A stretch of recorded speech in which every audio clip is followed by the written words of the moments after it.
3,000 บาทวันนี้แบ่งกันเป็น2 คณะนะครับคณะหนึ่งอยู่บวกโคกหลวงคณะหนึ่งอยู่พระบาทตากผ้าตอนนี้พร้อมขึ้นเฮเลยเด้อรองเจ้าคณะอำเภอวังชิ้นวัดสมกับตอนหับยังพระมหาเถรานุทิระพระเจ้าประสงค์สังฆพิธีเจ้าพี่นายน้องคณะเจ้าภาพโรงทานของคณะเจ้าหน้าที่อบปรนะครับถ้าหากว่าเป็นเจ้าภาพโรงทานขอให้ได้เบี่ยงทางซ้ายทางขวาเลยนะครับเนี่ยครบสุวรรณครับจะอนุญาตผ่านหน้ากองอำนวยการเฉพาะพระสงฆ์พิธีวรรณาสตรีวรกุลวิวัฒน์พร้อมครอบครัว 2,000 บาทครับต้นไหนที่ว่างเราตั้งเลยเนี่ยครับจะมีตะวันออกมาสานี่ตัวทางเหนือทางใต้จุดไหนที่สถานได้นำโรงทานเป็นโรงทานกันใจโดยบริแจ้งแห่งวัดพระพุทธบาทตากผ้าไม่เป็นไรที่ไหนว่างวางเลยครับขอบคุณเน้อและหลังกองอำนวยการวันนี้มีน้ำชากาแฟโอวัลตินชามะนาวบริการฟรีนะครับสร้างบารมีในงานออกเมนพระราชทานเพลิงศพสาธุชนที่สมทบกินตามชุดผ้าไตรแล้วหาที่นั่งเน้อข้าราชการชุดปกติขาวข้าราชการชุดสีกากีนั่งเก้าอี้ในเต็นท์โดมสีขาวเลยเน้อสัทธาเฮาจะนั่งทางด้านซ้ายพระสงฆ์พิธีพระมหาเถรานุเถระพระราชาคณะที่ได้นิมนต์มาจำนวน140 รูปนั่งทางขวานะครับเนี่ยหน้าเต้นสั่งอาสงหลังจากนั้นเต็นท์โดมหลวงจะเป็นที่นั่งพระมหาเถระครับตอนนี้คณะนาคตันสินเจียงใหม่ขึ้นแห่บอกกล่าวเท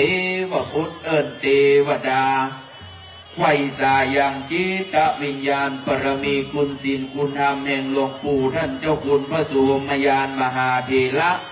นะครับครูบาเจ้าบรมจักโกอดีตเจ้าอาวาสแห่งพระพุทธบาทตากผ้าตนที่หนึ่งบอกเอิญจิตจวนนิมันตนาไวยสาจิตวิญญาณศีลธรรมแห่งหลวงพ่อธรรมกูเวลุวรรณพิทักษ์ครูบาเจ้ามหาเขื่อนคำอัตตสันโตอดีตเจ้าคณะอำเภอปัสสางอดีตเจ้าอาวาสพระพุทธบาทตากผ้าตนที่2น้อมอาราธนาจิตวิญญาณแห่งพระเดชพระคุณหลวงพ่อและเจ้าคุณพระพุทธบาทพิทักษ์ท่านพระมหาชวริตจารุวโนอดีตรองเจ้าคณะจังหวัดลำพูนอดีตเจ้าอาวาสวัดพระพุทธบาทตากผ้าตนที่3ได้มาป้า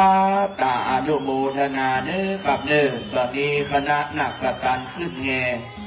อาราธนาจิตวิญญาณนะครับได้มาปัตตาทราบหูและเล็งหันคงที่จะได้ปลื้มโสมนัสนะครับที่บรรดาพ่อแม่ศรัทธาถึงเจ้าสมณะศรัทธามูลศรัทธาได้กินได้ทานนะครับได้เป็นบุญญาบารมีกำสมปานนะครับเนื้อยามอยู่ได้อุปถากยามจากได้อุปธรรมชุดผ้าไตรวันนี้ม่วนกินม่วนการนะครับตั้งแต่งานออกพระราชทานออกเมนพระราชทานเพลิงศพเปิดให้ศรัทธาได้สมทบสร้างกองบุญตั้งแต่วันที่19เรื่อยมาวันนี้จนถึงวันที่25เป็นวันท่วนเจ็บนะครับเป็นวันท่วนเจ็บจะได้เจ็บเป็นป่วยไข้เน้อคำเน้อไข้ขาดพยาธิหายชุดละ100 บาทน้อมถวายแด่ครูบาสังฆะผู้ถึงแก่มรณภาพได้จูดจุ่มเนื้อเย็นใจด้วยอานิสงส์ตานฟืนตานผ้าไตรทำกิจการงานใดก็ปงปุ๊กนะครับกาแม่นขายหมานให้มีเงินคำกำแก้วไหลมาเทมาเหมือนแม่น้ำอโดมานาทีสบูมีบ่หิบ่เฮมันแห้งเสียยังหาดบ่เฮมันขาดเสียยังวังดูตั้งกินดูตั้งใจดูตั้งไว้เป็นตักบุญสมปานไปหลายทุกชาติให้ได้ปันเป็นพญาจักรวรรดิราชอุลานได้น้อมนำกินนำตาลอย่างจังเพื่อเกี่ยวงางอนให้มีมาอัสดรตัวผาเสดงามล้ำเลิศในโลกโลกาหลังจากมหามูลศรัทธาได้ร่วมปูจาชุดผ้าไตร100แล้วยิบเฉพาะฟืนทองและสวยดอกเดินตรงไปหน้าป่าหิมพานต์อันงดงามวิจิตรปราณตา หลังจากนั้นวางลงที่พานขันโตกแดงตอนนี้ตอนห้าท่านอาจารย์กรินพวกอินแสงเนอปีไอ้นันเบียร์มักคณายกชำนาญการพิเศษระดับ9แห่งล้านนาวันนี้ถือโอกาสว่าท่านอาจารย์กรินเดินทางมาจากวัดบุญเกิดอำเภอดอกคำใต้จังหวัดพะเยาได้ไปพระราชทานออกเมนหลวงปู่ครูบาบุญกำกัลยาณธรรมโมเจริญสิริอายุหลวงปู่103 ปีพระราชทานไปตะวาวันนี้ปีไอ้ดันเบียหรืออาจารย์กรินพวกอินแสนจะได้ทำหน้าที่นำกินนำตาลในช่วงเจ้าจะได้สุมาขวดตาลเวนตาล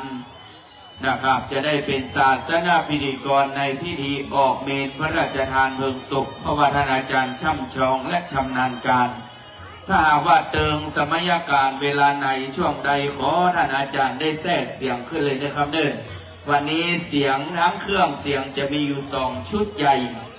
วันออกภาษาแก้วพิมานคำจตุรมุกวันนี้ต้องมอบหน้าที่ให้เจ้าน้อยเจียงใหม่ไอ้เกษมปันเกยโดยสเก็ตและเสียเจมเจเอ็นซาวจะดูแลในด้านพิธีกรรมทางด้านพระพุทธศาสนาโฆษกพิธีกรวันนี้ต้องเครื่องเสียงท่านพระบดีกาไพฑูรย์แห่งวัดช่างข้าน้อยเหนือตุปีฑูรย์ไพฑูรย์ซาวได้รับหน้าที่ประจำกองอำนวยการวันนี้เราจะลิงก์สัญญาณให้ดังครอบครัวไผ่ที่ก่อนที่จะนำฟืนทองพร้อมสวยดอกไปวางที่พานแดงจะถ่ายรูปบันทึกภาพน้องเจริญพรเนอพิดหมอกปีน้องไตเฮาหอมโลหอมตันจอมกันหลุดตันเย้าให้อยู่ลีกินหวานเนอกับเนอขึ้นใหญ่ใบสูงกินหลีอินจุมนำข้าพี่น้องไตเฮานะครับวันนี้มากันหลายบ้านหลายจองไตลื้อไตคืนไตยวนไตยองไตใหญ่พี่น้องชนเผ่าพระบาทกยอพระบาทห้วยต้มแต่ว่าก็มาสมทบกองบุญกองกระปุศลกินตันหอประเดละตั้งสัจจะอธิษฐานเอาเนื้อปอเนื้อแม่เนื้อสุขีสุโข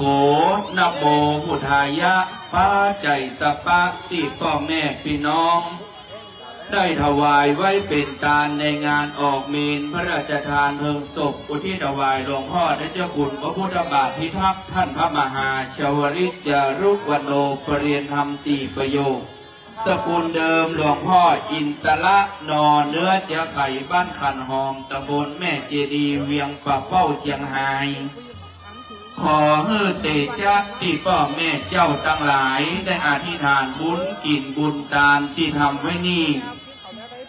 ขอจุงสำเร็จปัจจัยดังที่กิเลสยามีนิละร้อนประสำเร็จเป็นพระอริยะขอตัวตนพ่อแม่เจ้าเจบานอยู่โลกมนุษย์บรรลุสงสารทรัพย์สินจังคารไหลมาจุดด้านกำว่าบ่มีบดีมาป้านก่อนหน้าบุญตานเจกำอย่าได้โป้ผ่านคนผ่านโหดล้ำเมื่อโลบหลีกหน้านี่ไปร้อนว่าได้ล่มบนลมหายใจขอกุศลพาไปสวรรค์ว่าอันขอเจิญเทวดาพรหมมาผู้จันได้นำส่งเฮือหน้าบุญขอบุญเดชฤทธิ์ตั้งจิตอุดหนุนแผ่ภายยายบุญทั่วถึงโลกล่าขอเฮอปิตามารดาเอาอาหน้าป้าขอเฮอจุงสมประสงค์จำดงดังคิดอย่าวิตขัดได้เงินทองขอเฮอได้ลาภยศผ่าโคสรรเสริญเจริญรุ่งเรืองเหมือนกันทั่วหน้าเจริญรุ่งเรืองเหมือนกันทั่วหน้าน้องเจริญพรนะครับเนื่องชุดผ้าไตร100 บาทนะครับในส่วนของผ้าไตรฟืนทองพร้อมโดยสวยดอกจะได้รับล็อกเก็ตเป็นรูปพระเดชพระคุณหลวงพ่อเจ้าคุณพระพุทธบาทพิทักษ์อันงดงามเป็นเข็มกลัดนะครับเนอติดหน้าอกแคล้วขาดปลอดภัยวันนี้สาธุสิทธิ์ทุกที่อันมีคณะสงฆ์ศรัทธาโดยการนำของหลวงพ่อท่านพระครูอนุสารปุญญาคมเจ้าคณะอำเภอปลายวัดแม่นาเติงศิษย์แห่งพระบาทนะครับวันนี้ได้เดินทางกันมาร่วมเมตตาเป็นส่งพิธีนะครับ เรียนหมดเรียบร้อยขอบคุณเนอปฏิทินก็หมดแล้ว สาธุชนเอาใจเติงหาตุลุงเนอวันนี้เห็นคือเป็นพลังแห่งศรัทธาตอนนี้ที่ระลึกอันเป็นปฏิทินและเข็มกลัดหมดเรียบร้อย6 คืน 7 วันที่ผ่านมาวันนี้สาธุชนเนอที่ระลึกอยู่ในจิตในใจลำนึกคือถึงคุณงามความดีแห่งพระเดชพระคุณหลวงพ่อก็ได้อานิสงส์เนาะฉะนั้นมีโอกาสก็น้อมกราบสรีระร่างสังฆธรรมตอนนี้จะได้รับเฉพาะนะครับปืนทองและผ้าไตรและสุยดอกชุดละ100ขอบคุณเนอนะครับแม้แต่ว่าไม่มีปฏิทินและล็อกเก็ตมาเป็นอย่างสถาขอพาธนาเอาบุญกินบุญตาลที่ได้น้อมถวายแด่พระมหาเถระเพื่อบรรดาเจ้าพี่ในน้องมีสุขภาพพลานามัยสมบูรณ์แข็งแรงถือว่าเป็นมงคลอันสุดยอดนะครับเนี่ยจากนั้นวันนี้ถือโอกาสคณะทีมงานนะครับคุณภาพประจำพิธีการนะครับครูบาสังฆเจ้ามาจากหลายวัดหลายวาหลังคนก็มาเจ้าหลังคนก็มาขวายนะครับได้มาร่วมกินหอมตาลเป็นบุญเป็นกุศลเป็นอานิสงส์เนื้อครับเนื้อเป็นอานิสงส์ใหญ่นะครับวันนี้ได้กินได้ทานได้สร้างได้สาในส่วนของบรรดาพี่น้องศรัทธาญาติโยมสาธุชนเฮานะครับมาวันนี้ประต่ำกว่า1,000 คนนะครับเนอะวันนี้สาธุชนรวมทั้งพระสงฆ์พิธีพระสงฆ์พิธีจะมาในช่วงเจ้าบางส่วนแล้วก็ในช่วงกินข้าวน้ำจำข้าวตอนเนี่ยประมาณ140 รูปครูบาอาจารย์เจ้าที่น้อมถวายหัววัดหัววานิมันตนาในเต็นท์โดมสีขาวหลังหลวงเลยนะครับเนอะถ้าหากว่าน้องกินยอตาลเป็นที่ปริคุณนางแล้วครูบาอาจารย์เจ้ามีกุศลและเจตนาจะเพิ่มเติมในส่วนของชุดผ้าไตรก็น้อมเจริญพรครับวันนี้ประธานทรงประจำโต๊ะพิจารณาหลวงพ่อเจ้าคณะอำเภอปายนะครับเนี่ยวัดแม่นาเติงครูบาเพชรนะครับหลวงปู่ได้เมตตานำปาสถามากันตั้งแต่ตะวันละนะครับมานอนกันที่วัดพระพุทธบาทตากผ้าซึ่งเป็นศิษย์ยอดกตัญญูถึงหลวงพ่อเกษมเมืองเป้านะครับเชียงใหม่และสานุสิทธิทุกที่ถึงในประเทศต่างประเทศตามที่พระอธิการไมตรีคเวสโกวัดติดอยได้ประกาศอนุโมทนาในน้ำใจแห่งครูบาอาจารย์ในน้ำจิตแห่งสาธุชนผู้ได้ร่วมทำบุญอุทิศได้กินได้ตาแล้วนะครับเพื่อมีความสุขกายสบายใจเด้อไม่ต้องฟังดูตั้งกินตาได้ตลอดทั้งวันผ้าไผ่ในช่วงกลางวันนี่บัดต้องตันไปจะดึงภาพค่ำยามคืนในส่วนของกุจาฟืนทองและผ้าไตรมีตลอดนะครับตั้งแต่ภาคเจ้าไปจนถึงภาคค่ำวันนี้ในส่วนของที่ระลึกหมดแล้วไม่เป็นไรเนาะขอศรัทธาสุขบานวันใจเน้อสุขภาพแข็งแรงนะครับเพื่อได้พ้นจากสัพพะเคราะห์สัพพะภัยข้อไปในเฮือถอยออกข้อไปนอกเฮือถอยหนีข้อลาวีแก่นกล้าข้อไปหลังยามาท่าข้อไปหน้ายามาติข้อประพิษเป็นโตดข้อร้ายโสดสกันข้อไหลอ่านไหลสิ่งขโมยมิ่งกาไปยิบฟืนทองและสวยดอกไปวางด้านหน้าในแมนเนอร์จะมีพานสีแดงวางแล้วสาธุชนผู้ร่วมหอมอ่านอยากจะถ่ายรูปบันทึกภาพช่วงนี้มีโอกาสเวลาก็น้อมเจิญเนิ่นและวันนี้ขอบคุณคณะทีมงานชัยโยดิจิตอลได้ร่วมกันถ่ายทอดสดนะครับพร้อมด้วยนิ้วทองคำเทพชัตเตอร์นะครับขวัญใจมหาชนแด่สาธุชนชาวล้านนาและต่างประเทศที่เป็น FC ถึงนิ้วทองคำเทพชัตเตอร์ถึงโยธินชัยวันก็ดีนะครับได้ช่วยกันร่วมกินหอมตาลและผู้ติดตามสถานีวิทยุขึ้นพระพุทธศาสนา วัดพระพุทธบาทตากผ้าอยากจะร่วมทำบุญกินทานตัวน้อมเจิญเนิ่นถ้ามีโอกาสภาพเจ้าก็เดินทางกันมานะครับในห่วงช่วงเวลานี้จะใกล้ถึงสมัยการโอกาสเวลาที่จะได้น้อมกินน้ำตาลนำสร้างกุศลนะครับแก่สาธุชนผู้ได้มาร่วมกินหอมตาลวันนี้ขอโอกาสนะครับชุดผ้าไตร100เสื้อยืดเสื้อแขนยาวสีขาวเป็นผ้าไหมนะครับแก่มผ้าฝ้ายอันนี้ผืนละ250 บาทขาวเพิดพราววิจิตรการงดงามให้จะร่วมน้อมถวายแด่จิตวิญญาณแห่งพระเดชพระคุณหลวงพ่อเดชคุณพระพุทธบาทพิทักษ์ก็ตัวละ250 บาทนะครับไซน้อยไซใหญ่ใส่ได้ครับตามปูจามตามปูจาที่เราจะได้น้อมสร้างปราสาทแก้วพิมานคำและจะได้น้อมกินน้ำตาลตอนนี้เสื้อเหลือแห่งบักิตัวแล้วใครอยากจะต้องการนะครับอยากจะได้เสื้อแขนยาวสีขาวผู้หญิงใส่ได้ผู้ชายใส่ดีสั่งสมกรมีที่กองอำนวยการเลยครับวันนี้ก็ถวายการต้อนรับพระมหาเถรานุเถระเจ้าคณะพระสังฆาธิการทุกรูปด้วยบุญด้วยมหาบารมีร่มโพร่มใสนะครับวันนี้ถือโอกาสในนามคณะศิษย์ในบารมีแห่งนักเจ้าคุณพระพุทธบาทพิทักษ์และในนามคณะศิษย์ยอดกตัญญูก็คือพระเดชพระคุณหลวงพ่อท่านเจ้าคุณอาจารย์พระวชิระภาวนาวิปัสสนาธุระเจ้าคณะตำบลบางกอกนะครับเจ้าวาดวัดพระพุทธบาทตากผ้าพระอารามหลวงลูกปัจจุบันวันนี้ในนามคณะศิษย์ขอกราบถวายการต้อนรับพระมหาเถรานุเถระทั้งในส่วนของกรุงเทพมหานครและส่วนภูมิภาคได้เดินทางกันมาน้อมกราบและบำเพ็ญกุศลออกเมนพระราชทานเพลิงศพในส่วนของที่สถานที่จอดรถพระราชาคณะจะอยู่ทางด้านทิศใต้เต็นท์ดงนะครับสีขาวขอนำเรียนให้กับเจ้าหน้าที่อปปรประจำอำเภอป่าซางเราได้ช่วยอำนวยการในส่วนของโซเฟอร์พลขับที่เดินทางมาจากต่างจังหวัดด้วยความเรียบร้อยในส่วนของพระสงฆ์พิธีโดยทั่วไปลานจอดรถจะมีอยู่ด้านในวัดพระพุทธบาทตากผ้าในส่วนของศรัทธาญาติโยมสาธุชนนี้นะครับเราจะมีลานจอดรถตามจุดที่เราได้สแตนบายจัดไว้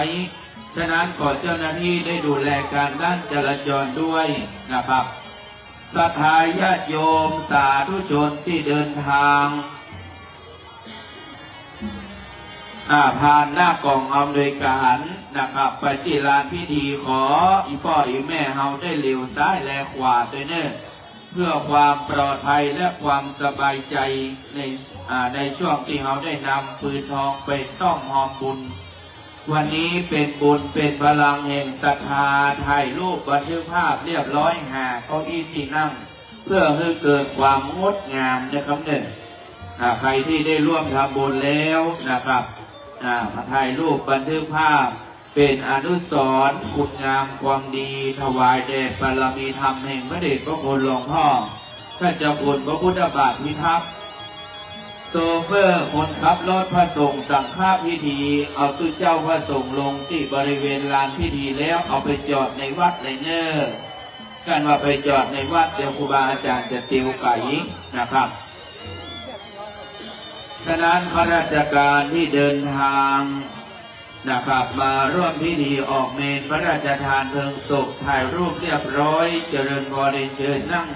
เข้าที่เก้าอี้รับรองนะครับในส่วนของข้าราชการส่วนท้องถิ่นที่ได้เดินทางมาร่วมบำเพ็ญกุศลออกเมนพระราชทานเพลิงศพนะครับวันนี้ครูบาอาจารย์ที่เป็นทรงสังฆพิธีก็นิมนต์ตามสะดวกเลยนะครับในช่วงเช้าจะมีพิธีการนะครับสุมาพวดการโอกาสเว้นการกันไปก่อนนะครับวันนี้ตามกำหนดพิธีการในวันออกเมนพระราชทานเพลิงศพ นะครับอุทิศถวายแด่พระเดชพระคุณหลวงพ่อเดชคุณพระพุทธบาทพิทักษ์วันนี้ซึ่งเป็นวันท่วนเจ็ดนะครับตั้งแต่เราได้เริ่มประกอบพิธีบำเพ็ญกุศลตั้งแต่วันที่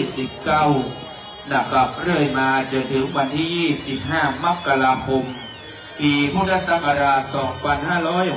2569ซึ่งกำหนดพิธีการในเวลาประมาณ10 โมงนะครับตอนนี้9:49 นาทีแล้วนะครับก็เหลือเวลาแห่งประมาณ10 กว่านาทีคณะสงฆ์ศรัทธาเฮาเนอร์หอมกินหอมตาเรียบร้อยขอได้หาเก้าอี้ตีนั่งลูกโมดงามในช่วงที่ท่านอาจารย์กรินทร์พวกอินแสงนะครับจะได้เข้าสู่การบำเพ็ญกุศลพระราชทานเพลิงศพในคำรบช่วงต้นในภาคเจ้าจะมีการจุดธูปเทียนบูชาพระรัตนตรัยสมาทานเบญจศีลตั้ง5 ข้อเรียบร้อยท่านอาจารย์กรินทร์พวกอินแสงศาสนพิธีกรจะได้ประกอบพิธีสุมาขวดตาลโอกาสเวนตาลนะครับตามกำหนดพิธีการในสุจิบัตรเรียบร้อยแล้วจะหลังจากเวนตาลเรียบร้อยก็จะได้น้อมถวายภัตตาหารเพลแด่พระภิกษุสงฆ์สมณเณรเฮาแล้วในเวลาประมาณเที่ยงคืนนะครับเที่ยงคืนนี้จะมีคณะของท่านอันสิทธิสัมมาดรัตน์ปลัดกระทรวงมหาดไทยประธานในพิธีเดินทางมาถึงพระสงฆ์จำนวน140 รูปจะได้สวดพุทธมนต์ธรรมนิยามสูตรนะครับพระเดชพระคุณท่านเจ้าคุณพระธรรมเสนาบดีเจ้าคณะภาค7เจ้าอาวาสวัดพระธาตุดอยสุเทพราชวรวิหารจังหวัดเชียงใหม่จะได้แสดงพระธรรมเทศนา1 กันนะครับหลังจากนั้นก็จะได้ถวายเครื่องไทยธรรมบูชากันเทศทอดผ้าไตรพระราชทานหลังจากนั้นนะครับองค์เทศจะได้พิจารณาผ้าไตรบังสุกุลอนุโมทนากถาถวายไทยธรรมแด่พระสงฆ์พิธีจำนวน140 รูปพระสงฆ์ทั้งนั้นจะได้อนุโมทนาปั่นปอนพิธีแล้วก็นำท่านอาจารย์กรินทร์พวกอินแสงจะได้นำเข้าสู่พิธีการทอดผ้าไตรบังสุกุลนะครับตามแต่ละชุดแล้วก็จะได้ประกอบพิธีพระราชทานเพลิงศพในช่วงภาคบ่ายตามหมายกำหนดการหมายลักสั่งแต่เวลา 15 นาฬิกาพระราชทานเพลิงฉะนั้นสาธุชนในช่วงภาคบ่ายนะครับเราจะงดเดียวเข้าไปในลานพิธีเพื่อให้เกิดความงดงามในพิธีพระราชทานเพลิงศพฉะนั้นไผ่จะกินจะทานเฉพาะช่วงเจ้าตตินีนะครับตอนนี้สาธุชนก็มาหลายบ้านหลายจองเนื่องจากว่าเป็นวันอาทิตย์เป็นวันที่มาบำเพ็ญกุศลอุทิศถวายเป็นอาจาริยะปุจจาคุณเปิ้นว่ายะถาสัพปีดึงดีเลิศล้ำตึงเข้าแหล่น้ำจตุปัจจัยพ่อแม่พี่น้องกินตาแล้วมันบันีไปไหนจะติดตัวเฮาไปทุกหนแห่งห้องจะอุปมาเปรียบดังห้มจ้องเป็นล่มบังเอาต้านไทยได้กินได้ทานสิ่งใดเอาไว้ก็จักจบได้พบบานตานเข้าตานน้ำเลิศล้ำอาหารอาถาบริวารของการครบถ้วนบดีตานของที่มันพูดขาดต้วนประสงเปิงควรตั้นไทยหรือได้ตานของที่เก็บเมียดไว้ค้างคืนบุดส้มเมนขาวหรือของพิษคิดลับเปิดเปล่ามะเขือหน่วยยาวพิษแพงเต็มน้อยจะเป็นอกุศลจักลงต่ำต้อยล้อนมาได้บุญตั้นไทยได้กินได้ทานสิ่งใดเอาไว้ก็จุงทานได้ของดีเมื่อเลยล่วงลับดับจิตเป็นผีเฮาจักได้มีของดีอยู่ท่าจตุปัจจัยทานไว้ไปหน้าตึงดีแต่นาพี่น้องหมู่มิตรสหายญาติยายเพื่อนพ้องบัดเลยส่งเจ้าสักคนมีแต่เพื่อนแต่คือบุญกุศลพี่น้องผู้คนตานไว้ในเจ้าตานไว้ในเจ้าครับในช่วงนี้ขอเจ้าหน้าที่ประจำแห่งกั้นนะครับระหว่างทางเข้าสู่ยังลานพิธีกรรมถ้าหากว่าเป็นรถพระสงฆ์สังฆะเมตตานะครับถวายการต้อนรับ นะครับคือพระสงฆ์ได้พาหน้ากองอำนวยการขึ้นไปเลยเนอร์ในส่วนของโรงทานเบี่ยงทางซ้ายเบี่ยงทางขวาจะไม่อนุญาตให้ผ่านหน้ากองอำนวยการจะมีเฉพาะรถพระเถรานุเถระเต่าอันเนอร์ครับวันนี้ถือโอกาสนะครับบรรดาคณะศิษย์เศรษฐีผู้ใจบุญนายทุนผู้ใจดีได้ร่วมกินหอมตาลแล้วต้นจตุปัจจัยที่อยู่หน้ากองอำนวยการนี้เป็นต้นกันเต้วันนี้จะมีการแสดงพระธรรมเทศนาอยู่2 ช่วงบ่ายและภาคค่ำครับตอนนี้ก็ใกล้ถึงสมัยการเวลาที่เราจะได้เข้าสู่การประกอบพิธีสุมาขวตานเวนตาลคณะสัทธาที่จะได้น้อมร่วมกินหอมตาลก็เข้าไปที่ในเต็นท์โดมสีขาวโดยเฉพาะสาธุชนที่เป็นข้าราชการผู้สนองงานเบื้องวัดยุคลบาทนะครับสนองงานแผ่นดินในราชอาณาจักรไทยเฮาที่ได้สวมใส่ชุดปกติขาวและชุดสีกากีข้าราชการพระมหาเถรานุเถระนะครับรถพระสงฆ์พิธีไปจอดในลานวัดเลยเนอเข้าไปด้านในวัดสาธุชนเหลียวซ้ายและขวาตัวเนอเพื่อความปลอดภัยและความสบายใจเพราะตอนนี้พระมหาเถรานุเถระเริ่มทยอยมาแล้วขอพ่อแม่ศรัทธาที่ยืนถ่ายรูปข้างมนตามขอเบียงเข้าไปด้านในตัวเนอเพื่อความปลอดภัยนะครับศรัทธาเฮาเข้าชิดติดดังในพงเนอเดี๋ยวอีกสักครู่หนึ่งนะครับเจ้าหน้าที่ฝ่ายดูแลการด้านจราจรจะได้ดูแลความปลอดภัยนะครับและในช่วงว่างเวลานี้ถ้าหากว่าบรรดาพ่อแม่ศรัทธามาหันคนนับคนหลายอาจจะตื่นเต้นเวียนเก้าเมาหัว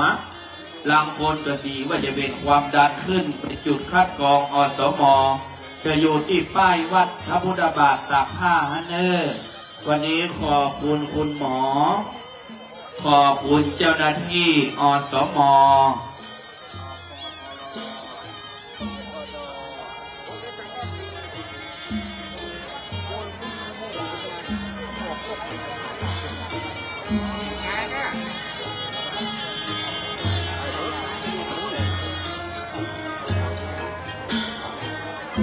ลูกศิษย์อาจารย์เมธาทุกรุ่นศิษย์วัดพระพุทธบาทตากผ้าตอนนี้ท่านอาจารย์เมธารออยู่ที่ลานพิธีจะได้ถ่ายรูปเป็นอนุสรณ์ที่ระลึกขออภัยที่เป็นศิษย์ท่านอาจารย์เมธาแห่งวัดพระพุทธบาทตากผ้าไปร่วมถ่ายรูปเป็นอนุสรณ์ตอนนี้ท่านอาจารย์รออยู่ที่บริเวณลานพิธีเนอครับท่านอาจารย์เมธาคณะลูกศิษย์ทุกรุ่นเลยศิษย์พระบาทเฮาอาจารย์เมธานี่เป็นไปอยู่ปักใต้พุ่นเดิมครับเนี่ยแต่ก้อนนี่ก็เป็นศิษย์วัดพระบาทพระบาทตากผ้าสมัยก่อนนั้นขึ้นชื่อลือชาแม้แต่ครูบาอาจารย์หลวงปู่หลวงพ่อที่เป็นศิษย์วัดพระพุทธบาทตากผ้าลางตนก็ได้เป็นเจ้าคณะจังหวัดเป็นพระราชาคณะเป็นเจ้าคณะอำเภอได้ดีทุกรุ่นทุกท่านแม้แต่เจ้าพระเป็นน้อยเป็นนานก็มีหน้าที่การงานที่มั่นคงศิษย์พระบาทตากผ้าตั้งแต่สมัยท่านเจ้าคุณหลวงปู่พระสุภมยานมหาธีระเรื่อยมาจนถึงการปัจจุบันพระเดชพระคุณท่านเจ้าคุณพระพุทธบาทพิทักษ์เฮาฉะนั้นในสมัยการโอกาสนักการบัดนี้ก็มีบารมีในล่มบารมีท่านอาจารย์เจ้าคุณพระวชิระภาวนานะครับท่านเจ้าคุณมหาอำนาจเจ้าคณะตำบลมะกอกเจ้าอาวาสวัดพระพุทธบาทตากผ้าพระอารามหลวงลูกปัจจุบันนะครับฉะนั้นก็วัดพระบาทตากผ้าเฮาก็มีโรงเรียนพระปริยัติธรรมพรหมจักรสังวรคณะศรัทธาสานุสิษย์ที่ได้มาร่วมทำบุญอุทิศถวายนะครับแด่จิตดวงวิญญาณแห่งพระเดชพระคุณหลวงพ่อพระพุทธบาทพิทักษ์ในวัดออกเบญพระราชทานเมืองสุข หลังจากพิธีการเรียบร้อยในวันนี้แล้วจะไปลืมเนื้อมีโอกาสได้มาน้อมกราบนะครับได้มาร่วมกันอุปถัมภ์มีพักไม้สายเครืออย่างที่จะมาสนับสนุนกับโรงเรียนพระปริยัติธรรมยินดีต้อนรับครับตอนนี้จะได้มอบเสียงพิธีกรเข้าสู่ลานพิธีการจะได้ประกอบพิธีสุมาขวดตาลโอกาสเวนตาลสถากินตาลได้เรื่อยๆเลยเนอเอาละขณะนี้เวลา9:59 นาทีก็คงจะได้เตรียมความพร้อมเบื้องต้นนี้ขออนุญาตนำเรียนถวายพระเดชพระคุณหลวงพ่อท่านพระสังฆาธิการพระเถรานุเถระเจ้าคณะพระสังฆาธิการทุกรูปที่มาในตอนนี้ซึ่งในพิธีการเจ้านี้จะเป็นช่วงของการประกอบพิธีการโอกาสเวียนตาลสุมาโคตาลส่วนการถวายจตุปัจจัยไทยธรรมนั้นจะเป็นช่วงบ่ายและการในขณะนี้นั้นเจ้าหน้าที่ทางฝ่ายพิธีการก็ได้จัดสถานที่นั่งสำหรับพระคุณเจ้าที่จะได้เข้ามาประกอบพิธีในวันนี้ครบถ้วนแล้วมีรายชื่อกำกับตามที่นั่งก็ขอเมตตาในพระคุณเจ้าทุกรูปได้ตรวจสอบรายชื่อของท่านว่าจะอยู่ตรงไหนอย่างไรและที่สำคัญทางประการหนึ่งที่ขออนุญาตนำเรียนเพื่อกรุณาทราบก็คือห้องน้ำห้องสุขาสำหรับพระคุณเจ้านั้นจะอยู่ด้านหลังเต็นท์พิธีการแห่งนี้นะเป็นรถสุขาจากองค์การบริหารส่วนจังหวัดเชียงใหม่ก็ขอให้พระคุณเจ้าที่เดินทางมาไกลอยากจะใช้ห้องน้ำห้องสุขาได้ใช้ได้เลยและขออนุญาตกับศรัทธาสาธุชนห้องน้ำนั้นขอถวายสำหรับพระคุณเจ้าต้องอันสำหรับญาติโยมนั้นก็ขอใช้ห้องอื่นที่อื่นนะที่ห้องสุขาที่เต็นรถนั้นขอสำหรับพระคุณเจ้าโดยเฉพาะนะครับเวลาแห่งสกรรมเนื่องท่าทุกอย่างพร้อมก็คงจะได้เข้าสู่พิธีการเป็นลำดับไป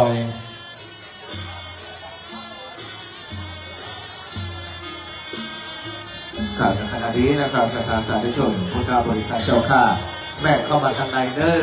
บุญกินบุญตาแนกข้าคุณสิงห้าคุณสิงแปดคุณสิงสิบตอนนี้ขออนุญาตเข้าสู่พิธีการตามกำหนดการเวลา 10 โมงตอนนี้คณะแห่ดุริยะโนถีปาดกองของวงคณะนาคตันเจียงใหม่จะได้ลงกองลงของนะครับเตรียมพร้อมเข้าสู่พิธีการด้วยขณะนี้เวลา 10 นาฬิกาตรงในโอกาสวันนี้เป็นวันสุดท้ายแห่งการบำเพ็ญกุศลพระราชทานเพลิงศพพระเดชพระคุณท่านเจ้าคุณพระพุทธบาทพิทักษ์ครูบาพระมหาชาวลิตจารุวรรณโนปรริยนธรรม4 ประโยคอดีตรองเจ้าคณะจังหวัดลำพูนอดีตเจ้าวาดวัดพระพุทธบาทตากผ้าพระอารามหลวงวันนี้ขอบคุณคณะแห่นาคตันเชียงใหม่ได้บรรเลงส่งสการผาศาสตร์แก้วพิมานคำจตุรมุขปราสาททรงไทยล้านนาร่วมสมัยเป็นปราสาทงามพิราชบวรอันโอฬารและปราสาทพญานกหัสดีลิงตัวงามที่เขาได้จักลาภาษาไปในวันนั้นวันนี้เป็นวันสุดท้ายของการจัดงานเรียกว่ามหาปางปอยล้อได้เกิดขึ้นวันนี้ตรงกับเดือน5เหนือออกได้7 ค่ำพร่ำมาตรงกับวันอาทิตย์ที่25ของเดือนมกราคมพุทธศักราช 2569ได้เวียนมาบรรจบครบรอบอีกวาระหนึ่งในโอกาสนี้อันดับแรกในคำร้องเบื้องต้นกล่าวขอกราบนมัสการถวายความเคารพซึ่งพระรัตนตรัยอันมีพระพุทธพระธรรม และพระสงฆ์เป็นต้นเป็นประธานนบน้อมกราบพระพุทธปฏิมากรพระพุทธรูปเจ้าอันได้ทัปนาตั้งไว้ในพระวิหารในพระอุโบสถและกราบพระมหาปาตักเจติยธาตุเจ้าคือรอยพระบาทคือว่าพระบาทเจ้าตากผ้าอันได้ทัปนาตั้งไว้ในพระวิหารจตุรมุขแห่งเมืองเวลุคามปะซางเมืองยองกราบพระพุทธปฏิมากรพระพุทธรูปอันได้ประดิษฐานทัปนาตั้งไว้เป็นพุทธรูปประธานประจำประลัมพิธีการประลัมหามเต็นท์โดมใหญ่ได้อัญเชิญพระพุทธรูปมาประดิษฐานไว้ด้วยความเคารพในพระรัตนตรัยครับและในการนี้ก็ขอนบน้อมกราบสรีระสังขารธรรมพระเดชพระคุณหลวงพ่อท่านเจ้าคุณพระพุทธบาทพิทักษ์อดีตเจ้าวาดวัดพระพุทธบาทตากผ้าพระอารามหลวงผู้ถึงแก่มรณภาพได้ทัปนาสรีระร่างหลวงพ่อไว้บนปราสาทพิมานทองอันเป็นปราสาทงามพิราชบวรอันงดงามตอนนี้ขอบคุณคุณประสิทธิ์ศักดิ์กลิ่นสุนทรโยมอุปถากวัดวันนี้ได้ร่วมบุญมา100,000 บาทในการจัดงานวันนี้ขอบคุณคุณพ่อประสิทธิ์ศักดิ์กลิ่นสุนทรได้คือเกียรติน้อมถวายปัจจัย100,000 บาทนะครับพร้อมลูกหลานครอบครัววงตระกูลกลิ่นสุนทรทั้งหมดได้ร่วมบุญมาวันนี้ขอโมทนาเจ้าภาพได้ร่วมกันจัดงานถวายหลวงพ่อวันนี้ก็ขอถวายความเคารพพระมหาเถระอันมีพระเดชพระคุณหลวงพ่อท่านเจ้าคุณพระเทพรัตนนายกเจ้าคณะจังหวัดลำพูนเจ้าวาดวัดพระธาตุหริพุนชัยวรมหาวิหารประธานการจัดงานวันนี้หลวงพ่อเจ้าคณะจังหวัดเมตตาดูแลกำกับพิธีการหลวงพ่อเป็นประธานการจัดงานวันนี้อย่างงดงามถวายความเคารพพระเดชพระคุณหลวงพ่อท่านเจ้าคุณพระราชปัญญาพรเจ้าวาดวัดนางชีพระอารามหลวงกรุงเทพมหานครในนามของศิษย์วัดพระพุทธบาทในวันนี้พระเดชพระคุณท่านเจ้าคุณอาจารย์พระราชวชิรศาสนวิเทศประธานสหภาพพระธรรมทูตไทยในทวีปยุโรปเดินทางมาจากประเทศนอร์เวย์คณะพระธรรมทูตวันนี้ศิษย์วัดพระบาทนะครับพระเดชพระคุณท่านเจ้าคุณพระราชวชิรศาสนวิเทศพร้อมด้วยคณะสงฆ์ต่างประเทศหลายรูปได้โปรดเมตตาเดินทางมาวันนี้ท่านพระครูศรัทธาพิมลเจ้าคณะอำเภอป่าซางในนามเจ้าคณะผู้ปกครองสงฆ์วัดมะกอกหลวงพ่อเจ้าคณะอำเภอก็ดูแลความเรียบร้อยท่านพระครูวิมลธรรมานุสาที่ปรึกษาเจ้าคณะจังหวัดเชียงใหม่เจ้าวาดวัดเขื่อนผากเมืองป้าวอีกรูปหนึ่งครูบาพระมหาเถระวันนี้คณะสงฆ์เมือง12 ปนามณฑลยูนานประเทศจีนครูบาพี่พระมหาแสงจันตวันโนแห่งวัดป่าเจมหาราชทานหลวงเมือง12 ปนาคณะสงฆ์เมืองลือ12 ปนามณฑลยูนานประเทศจีนแผ่นดินใหญ่อันถือเป็นคณะสงฆ์บ้านคณะสงฆ์เมืองเดียวกันได้โปรดเมตตาเดินทางมาขอถวายการต้อนรับครูบาอาจารย์จากเมือง12 ปนาได้มาโปรดเมตตาในการถวายตามในวันนี้นะครับคณะสงฆ์เมืองลือ12 ปนาอันได้โปรดเมตตามีครูบาปีพระมหาแสงจันทวันโนถวายการต้อนรับครูบาอาจารย์จากเมือง12 ปนายูนานครูบาอาจารย์วัดราชฐานหลวงป่าเจมหาราชฐานเดินทางมาเป็นลูกศิษย์ครูบาสมัยก่อนสมัยเดิมได้มาโฮมกันตลอดวันนี้ถวายการต้อนรับคณะสงฆ์เมือง12 ปนาได้ถวายตามในส่วนของปัจจัยวันนี้60ถึงสังขะถึงศรัทธา12 ปนานะครับว่าลูกแต่สมเด็จหลวงจอมเมืองวัดหลวงป่าเจ มอบหมายคือพระครูบาปีมหาแสงจัตวันโนนำคณะสงฆ์ศรัทธาเมือง12 ปนาเมืองลือได้มาโฮมกินห้องการวันนี้คณะศรัทธา12 ปนาเมืองลือนั้นได้ย่อตานถวายปัจจัยเป็นเงินสกุลจีน111,060 หยวน ถ้าหากเป็นเงินไทยแล้วก็จะได้รวบรวมประมาณ 494,158 บาทดังนั้นขอกราบในเมตตาในครูบาอาจารย์ดังมหาราชทานโลกสัจเจนที่ได้โปรดเมตตาเดินทางมาในการประกอบพิธีตอนนี้กระเป๋าตังหายนิมนต์คณะสงฆ์ครูบาอาจารย์ทุกรูปได้โปรดเมตตาเข้ามานั่งเทียบอาสงฆ์ด้วยยามเช้าเราจะไหว้พระรับศีลละเวนตาลก่อนเวนตาลถวายตาลจบหมด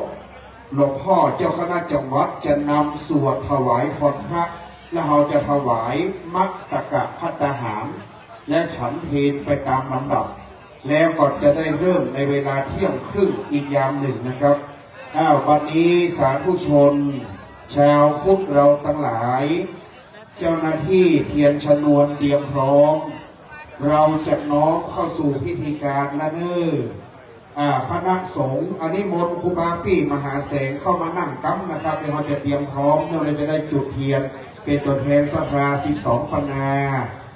ศรัทธาเมือง12 ปนานำเต้นครูบาปีพระมหาแสงยัตตวันโนนิมนต์ตีในศาลาโดมนะครับก็เดี๋ยวเราจะได้ปูจาเตียนคณะสงฆ์มีหลวงพ่อพระครูวิจิตรธรรมสาธกเจ้าคณะอำเภอวังชิ้นวัดสำริดที่บุญเมืองแป้หลวงพ่อตั้นพระครูวิมลธรรมานุศาสตร์ก็เดี๋ยวนิมนต์เลื่อนขึ้นตั้งหน้านะครับเนื่องด้วยวันนี้จะนั่งลำลองไปก่อนขอสวดถวายพรพระก่อนฉันเพลดังนั้นก็มีคณะสงฆ์หลายน้อยหนึ่งดังนั้นหากจะงดงามครูบาปีพระมหาแสงจัตวันโนขอเมตตาในโมงนะครับก็เดี๋ยวจะได้ขอปู่จ้าเตียนมาละไหวสาครูบาอาจารย์เมือง12 ปนาได้เดินทางมาโฮมกินห้องตาลก็เดี๋ยวนิมนต์ข่างแต่เจ้าคุณภาวชิระภาวนาพี่นะครับจะได้ขอในการปู่จ้าเตียนเป็นเจ้าเป็นประธานในการประกอบพิธีในยามเจ้านี้หลวงพ่อพระครูศรัทธาพิมลนิมนต์เลือกขึ้นแถว2เลยนะครับเนื่องด้วยเราจะนั่งลำลองก่อนว่าเจ้านี้จะขอคณะสงฆ์เป็นความพร้อมเพรียงในการสวดถวายพรพระอย่างเดียวและถวายมัตตกะพัดครับหลวงพ่อพระครูวิมลธรรมานุศาสตร์พระครูวิจิตรธรรมสาธกในวันนี้หลวงพ่อตั้งพระครูศรัทธาพิมลพระครูโสพลปริยัติรองเลขานุการรองเจ้าคณะจังหวัดครูบาอาจารย์ได้โปรดเมตตาวันนี้คณะศิษยานุศิษย์วัดพระบาททุกรุ่นตั้งแต่เช่นครูบาเจ้าพรหมจักรสังวรสืบมาถึงครูบาพระมหาเขื่อนคำสืบมาจะถึงครูบาพระมหาชาวนิตดังนั้นวันนี้เป็นศิษย์วัดพระบาททั้งปวงทุกรุ่นนะครับศิษย์จากอเมริกาศิษย์จากยุโรปศิษย์จากเมืองจีนแผ่นดินใหญ่ทั่วประเทศทั้งในและต่างประเทศเป็นศิษย์หลวงพ่อครูบาเจ้าพรหมจักรสังวรถึงมวลดังนั้นวันนี้หลั่งไหลมาร่วมด้วยหลวงพ่อเจ้าคุณพระพุทธบาทพิทักษ์เป็นอดีตเจ้าวาดรูปที่3ของวัดพระพุทธบาทตากผ้า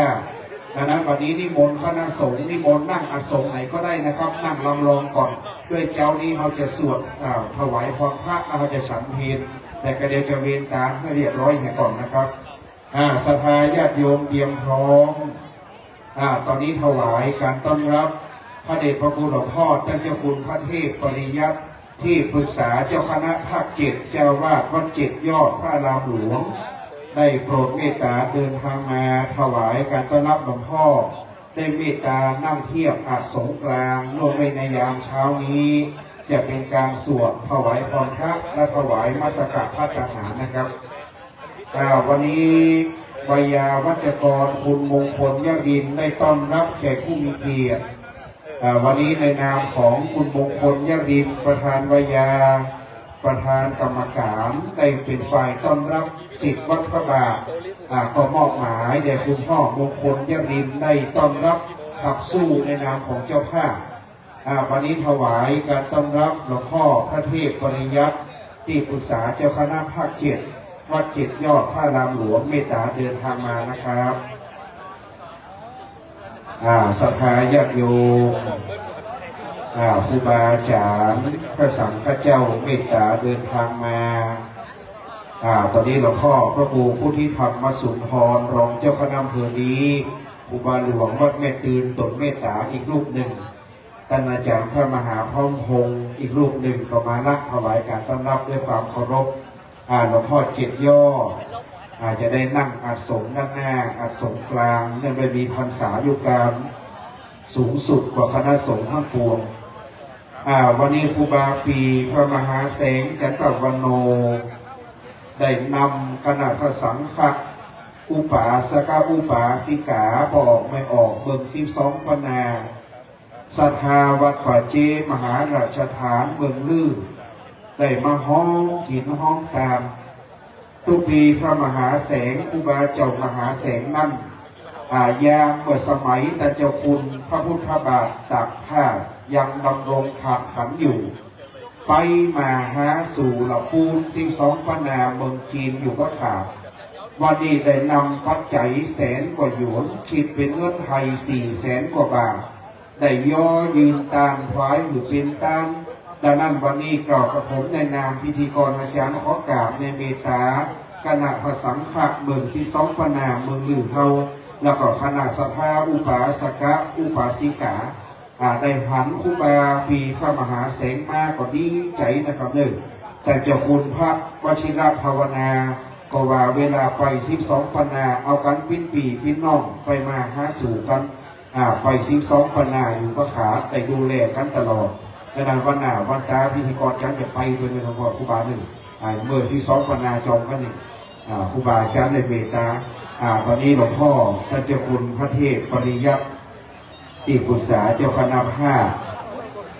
หลวงพ่อท่านเจ้าคุณพระราชปัญญาพรในนามคณะศิษย์วัดพระบาทได้ถวายการต้อนรับหลวงพ่อเจ้าที่ปรึกษาเจ้าคณะภาคนะครับวันนี้ศิษย์วัดพระบาททุกรุ่น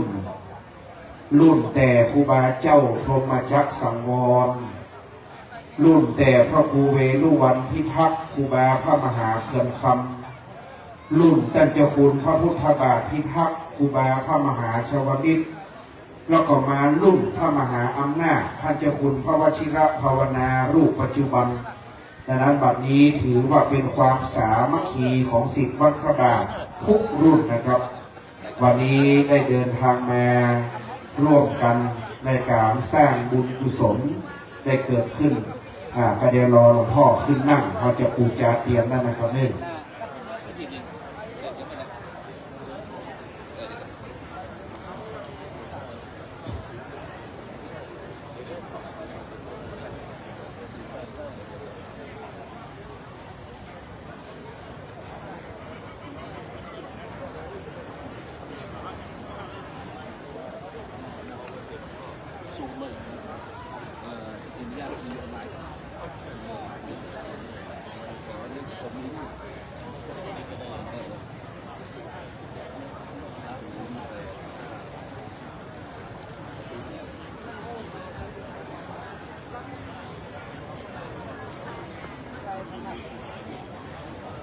ตอนนี้คณะสงฆ์ยามเช้ายังจะมายึดเตือนนะครับ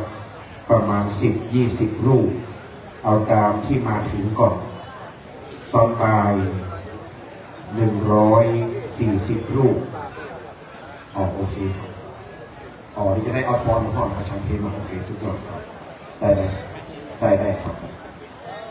ตอนนี้ได้สมัยการเวลาแล้ว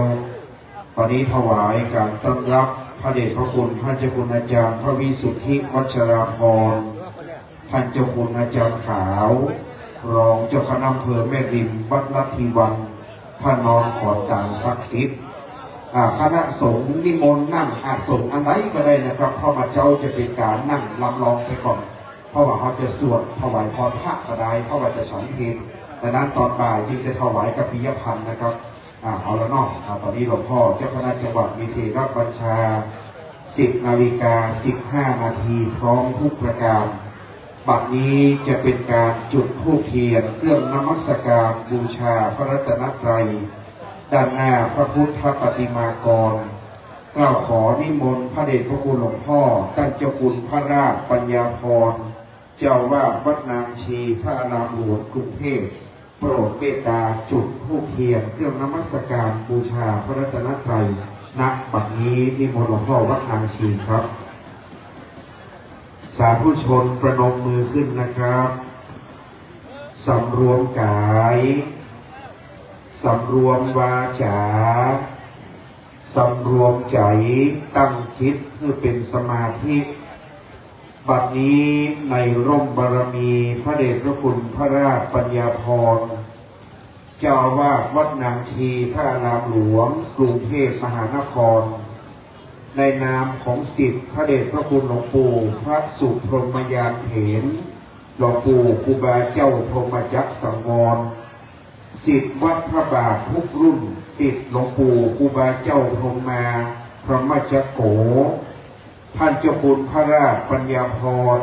ได้เมตตาเป็นต้นเป็นประธานในนามคณะศิษย์ทุกรุ่นจุดธูปเทียนเป็นเครื่องนมัสการบูชาพระรัตนตรัยเบื้องหน้าพระพุทธปฏิมากรในประลัมฐานพิธีในโอกาสบัดนี้เป็นเบื้องต้นต่อจากนั้นจะเป็นการจุดธูปเทียนเครื่องทองน้อยบนจิตกาทานผาศาสตร์งามพิราชบวรกล่าวขอนิมนต์พระครูบาปี้พระมหาแสงจันตวันโนครูบาหลวงแห่งวัดป่าเจมหาราชฐานหลวงเบิ่ง12 ปันนาบนหนยูนานประเทศจีนได้โปรดเมตตาขึ้นปูชาเตียนธูปเทียนเครื่องทองน้อยตามอย่างโบราณประเพณีถวายปูชาที่สรีระสังขารธรรมท่านเจ้าคุณพระพุทธบาทพิทักษ์ครูบาพระมหาชาวลิตจารุวันโนวันนี้สาธุชนประนมมือขึ้นนะครับวันนี้ครูบาปี้พระมหาแสงจันตวันโนครูบาแห่งวัดป่าเจราชฐานหลวงเบิงลือ12 ปันนาเป็นลูกศิษย์ครูบาวัดพระบาทไปมาหาสู่ตั้งแต่สมัยเป็นสามเณรสมัยนั้นท่านเจ้าคุณพระวชิระภาวนายังเป็นเนรน้อยอยู่สามเณรอำนาจสมัยก่อนตุปีพระมหาแสงก็เป็นสามเณรแสงได้มุทิจำเริญจนได้เป็นพระราชาคณะแห่งตนหนึ่งก็เป็นรองเจ้าวาดวัดราชฐานหลวงใน12 ปันนาโดยป๋าละมีครูบาวัดพระบาทอกห่มทั้งนั้นวันนี้จึงได้รวบรวมปัจจัยสกุลเงินจีน100,000 หยวนเป็นเงินไทย400,000 กว่าบาทมายอดานถวายนะครับ500,000 กว่าบาทนะครับดังนั้นวันนี้100,000 กว่าหยวนนี้ได้น้อมนำมาเป็น500,000ดังนั้นถือว่าเราได้มาร่วมกันถวายทานเอาไว้เพื่อจะได้จัดงานพระราชทานเพลิงศพท่านเจ้าคุณพระพุทธบาทพิทักษ์นี้อย่างงดงามดังนั้นถือว่าศิษย์ทุกรุ่นมีความกตัญญูวันนี้คณะศิษย์ไม่ว่าจะเป็นพระเดชพระคุณท่านเจ้าคุณพระราชวชิรศาสนวิเทศประธานสหภาพพระธรรมทูตไทยในทวีปยุโรปประเทศนอร์เวย์ก็ดีสหรัฐยุโรปจีนและทุกประเทศนะครับได้เมตตาเดินทางมาศิษย์วัดพระบาททุกรุ่นบัดนี้กราบในเมตตาพระครูบาปีพระมหาแสงจันตวันโนครูบาหลวงวัดป่าเจมหาราชฐานหลวง12 ปันนาเมืองยูนานประเทศจีนเมืองลือได้โปรดเมตตาขอติดพระดวงวิญญาณแห่งพระเดชพระคุณท่านเจ้าคุณพระพุทธบาทพิทักษ์ได้เมตตาปัตตาอนุโมทนาครับต่อจากนี้ไปเชิญอาจารย์เมธาทองนวลได้เข้าประเคนพานธูปเทียนดอกไม้ขอสมาทานเบญจศีลหน้าหลวงพ่อท่านเจ้าคุณพระเทพปริยัติที่ปรึกษาเจ้าคณะภาค 7อาจารย์เมธาทองนวลเป็นครูเป็นครุฐานียบุคคลที่ได้ถวายความรู้ ให้กับพระเดชพระคุณหลวงพ่อตั้งเจ้าคุณพระพุทธบาทพิทักษ์วันนี้ยามเช้าจึงขออาจารย์เมธาทองนวลเป็นตัวแทนได้เข้ายอเกณฑ์ถวายขันข้าวตอกดอกไม้ต่อหลวงพ่อที่ปรึกษาเจ้าคณะภาควันนี้อาจารย์เมธาทองนวลเป็นครูบาอาจารย์ท่านสำคัญได้รับการยกย่องว่าเป็นผู้ถวายความรู้แก่ท่านเจ้าคุณมาโดยตลอดวันนี้อาจารย์เป็นครูอาวุโสเป็นครูที่น่าเชิดชูบูชาอย่างยิ่งวันนี้อาจารย์จึงน้อมถวายยอตานขันข้าวตอกดอกไม้ตามธรรมเนียมแล้วครับขอบคุณอาจารย์เมธาทองนวลครับผู้เพียรดอกไม้เป็นเครื่องสักการะขอน้อมบูชาต่อพระรัตนเกี่ยวเจ้าทั้งสามนบกราบพระสาธุชนกราบหนึ่งกราบสองกราบสามอิมินาสการเรนะพุทธังปูเชมิอิมินาสการเรนะธัมมังปูเชมิอิมินาสกา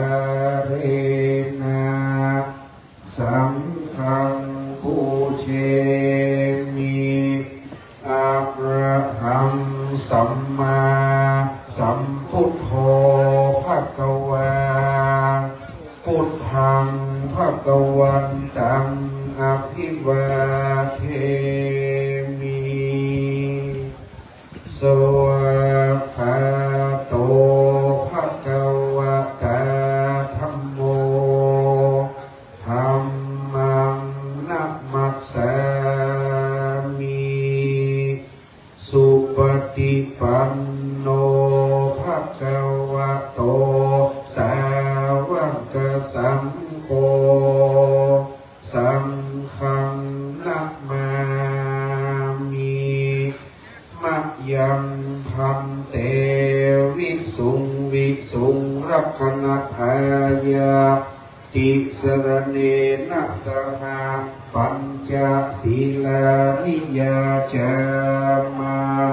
ตุติยัมปิมะยังพันเตวิสุงวิสุงรักขณทายาติสรเนนะสหาปัญจศีลานิยาจามาตติยัมปิมะยังพันเตวิสุงวิสุงรักขณทายาติสรเนนะสหาปัญจศีลานิยาจามานะโมตัสสะภะคะวะโตอะระหะโตสัมมาสัมพุทธัสสะนะโมตัสสะภะคะวะโตอะระหะโตสัมมาสัมพุทธัสสะนะโมตัสสะภะคะวะโตอะระหะโตสัมมาสัมพุทธัสสะนะโม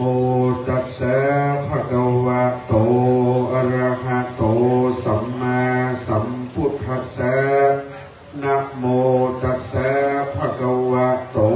อะระหะโตสัมมาสัมพุทธัสสะนะโมตัสสะภะคะวะโตอะระหะโตสัมมาสัมพุทธัสสะพุทธังสรณังกัจฉามิธัมมังสรณังกัจฉามิสังฆังสรณังกัจฉามิ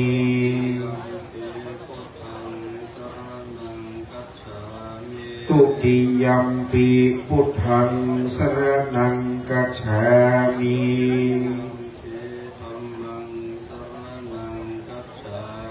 ตุติยัมปิธัมมังสรณังกัจฉามิ สังฆังสร ทุติยัมปิสังฆังสรณังกัจฉามิ ยัมปิพุทธังสรณังคัจฉามิ ตติยัมปิพุทธังสรณังกัจฉามิ ยัมปิธัมมังสรณังคัจฉามิ ตติยัมปิธัมมังสรณังกัจฉามิ ยัมปิสังฆังสรณังคัจฉามิ ตติยัมปิสังฆังสรณังกัจฉามิ นาติปาตาเวรมณีสิกขาปะทังสมาธิยามิ ปานาติปาตาเวระมณีสิกขาปะตังสมาธิยามิ จินนาทานาเวรมณีสิกขาปะทังสมาธิยามิ อาตินนาตานาเวระมณีสิกขาปะตังสมาธิยามิ สุมิจฉาจาราเวรมณีสิกขาปะทังสมาธิยามิ กาเมสุมิจฉาจาราเวระมณีสิกขาปะตังสมาธิยามิ วาตาเวรมณีสิกขาปะทังสมาธิยามิ มุสาวาตาเวระมณีสิกขาปะตังสมาธิยามิ เมรยะมัจจปมาทัฏฐานาเวรมณีสิกขาปะทัง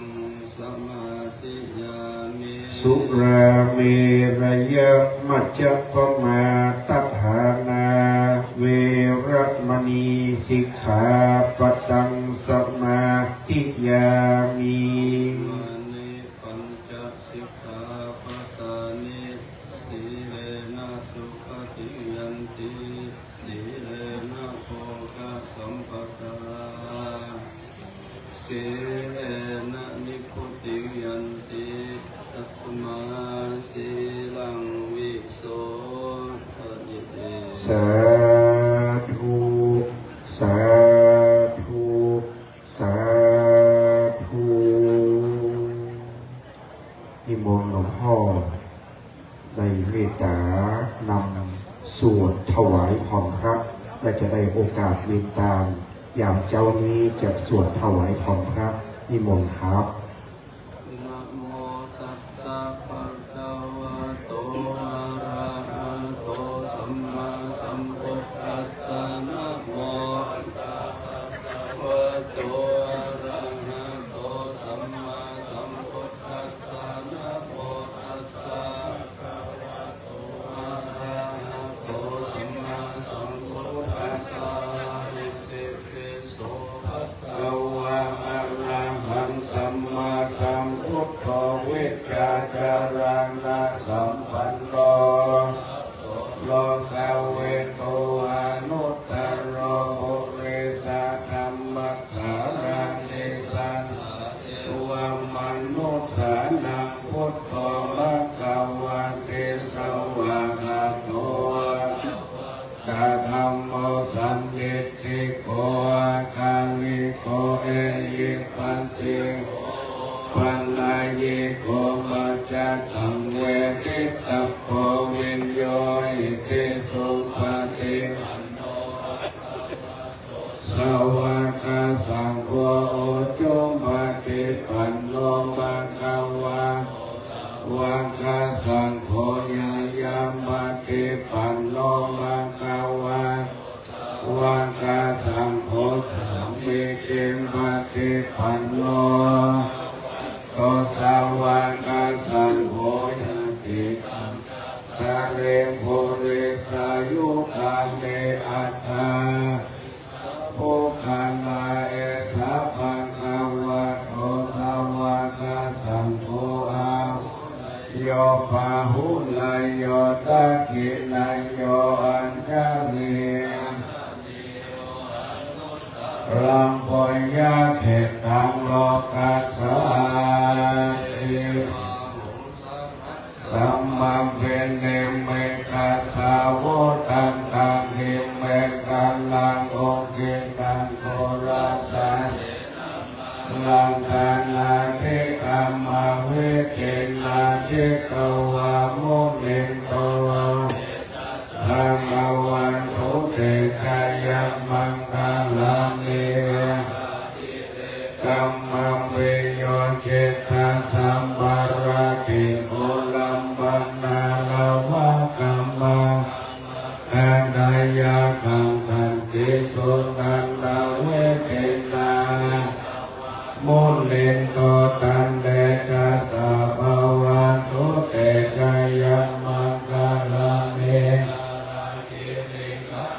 วาลังอาเทมัตตังโมตังดาวะเกจังคังเลวะสุตาโรนังกัมเมตัมโพเสกาเวทินตวะโมนินโตตันเดชะสะภาวะโตเตกายมัง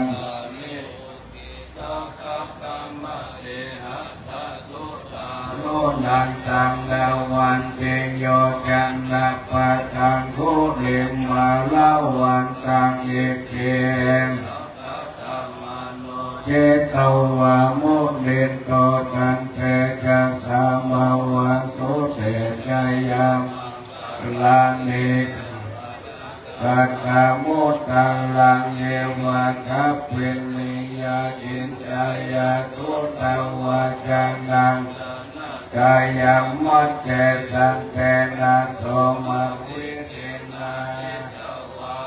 เยโนตันเจจัสสะภาวะโตเตชยมังคลาเมอายัมมัตเตสัจจกวาระเกตุงวาตัมปิโลลังอติอันดัมพุตังปัญญาปฏิปัจจาริโตเตจัสสะภาวะโตเตจายมังคลานิปันนันดาโพชะกังเวปุตตังมาหิติงโพเตนะโพชะเกนะธรรมะปะยันโตเวโตเวทินาเจตวามุนินโตสัพพะโตเตจายมังคลานินาทิเทโพชะเกนะสุทัตตังหัตถังวิสุทธิสุทธิมิติมากาปิตังนังยานาเวทินาทิตวามุนินโตตันเดจัสสะเตจายมังคลานิโพธาชายมังคลังอัตตังคาถายโยสาระเทมันตันตินิตวานันเนกาเวเวโยปัตตวาติโมขังเทกามายานาโลสัพพัญโย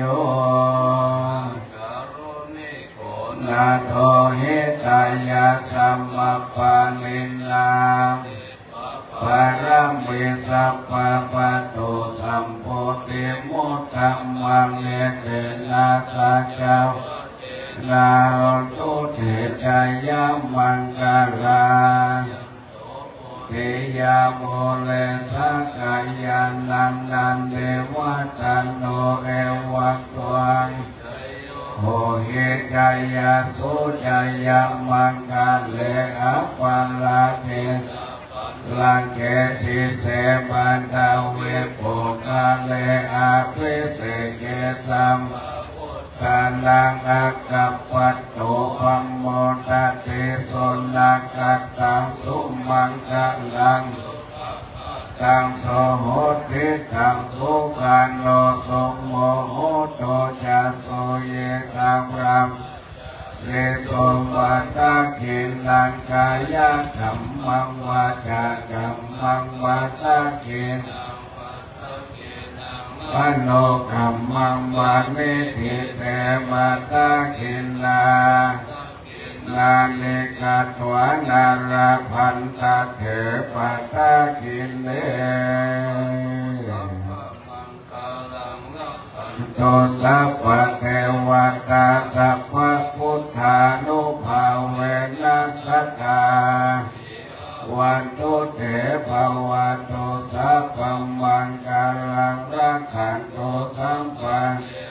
ตัสสะภะธัมมานุภาเวนัสสตาสุขีเตภวันตุสัพพมังคลังรักขันตุสัมวัตตาสัพพะสังฆานุภาเวนัสสตาสุขีภวันตุเต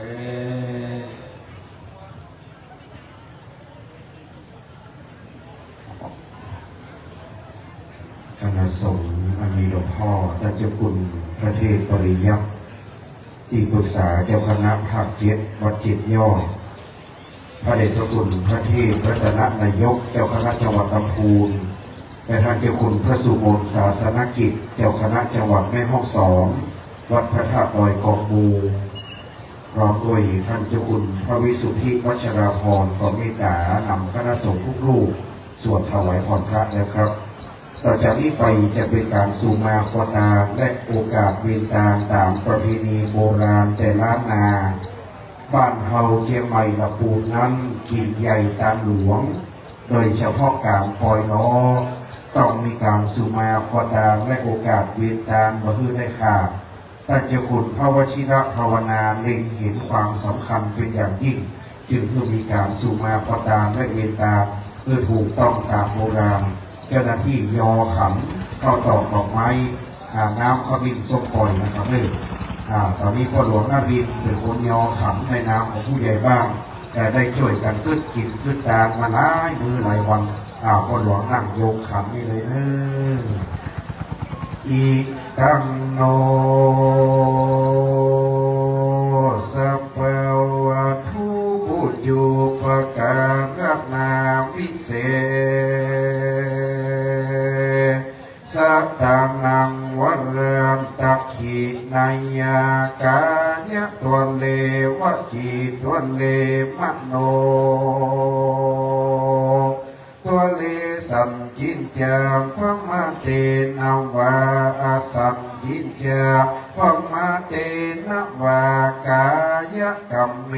นาวาวจีกัมเมนาวามโนกัมเมนะวะอติทัตโตสังปัจจุปันโตสังอนาคตโตสังสัพพังโตสังฆมันตุโนโยสันนิสิตโนวรัมโพธิโมเล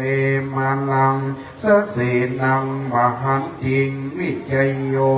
สัมโพธิมากันชีวะอนันตัญญาโนโยโลกุตตโม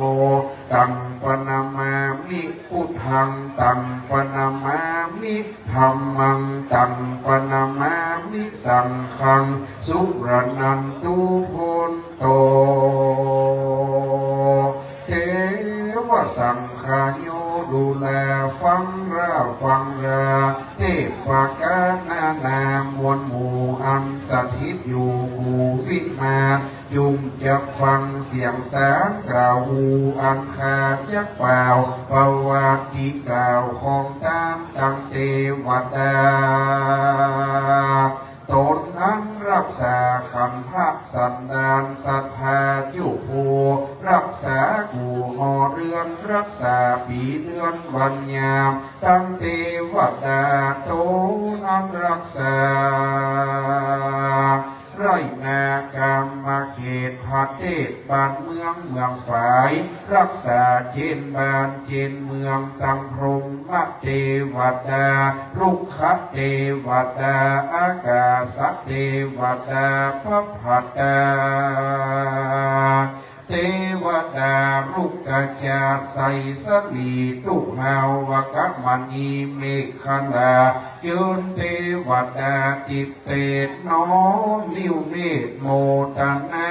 ตั้งพระยาอินตาผู้บานตนองค์คา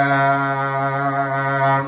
ฟ้าเฟืองตั้งเต้าเกี่ยงขุนพรหมจะทุโลกกะบางตั้งสี่ยักษ์ขียักษ์ขาตนมีฤทธานุภาพตั้งกลุ่มพันผ่าไพรีตั้งนางหน้าไทยแม่ธรณี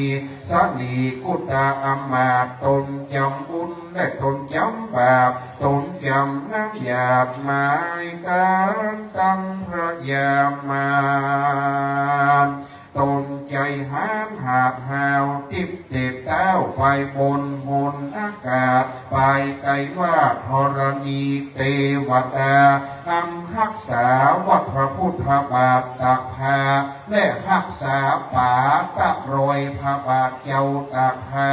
เมืองเวลุคามป่าสางตัตตินีเป็นเก้าก็ขออันเจิญมวลหมู่เจ้าเข้ามาสู่โมตนาการซึ่งวันละขียาเจ้าสมณะสัทธาและมูลสัทธาผู้ค้าทั้งหลายจักได้ฮือตานในที่ขาการละบัดนี้ยามนี้นั่นจุงจะมีเที่ยงแท้ดีลีสาทุกสาทุโอกาสะพันเตข้าแต่พระติทาไล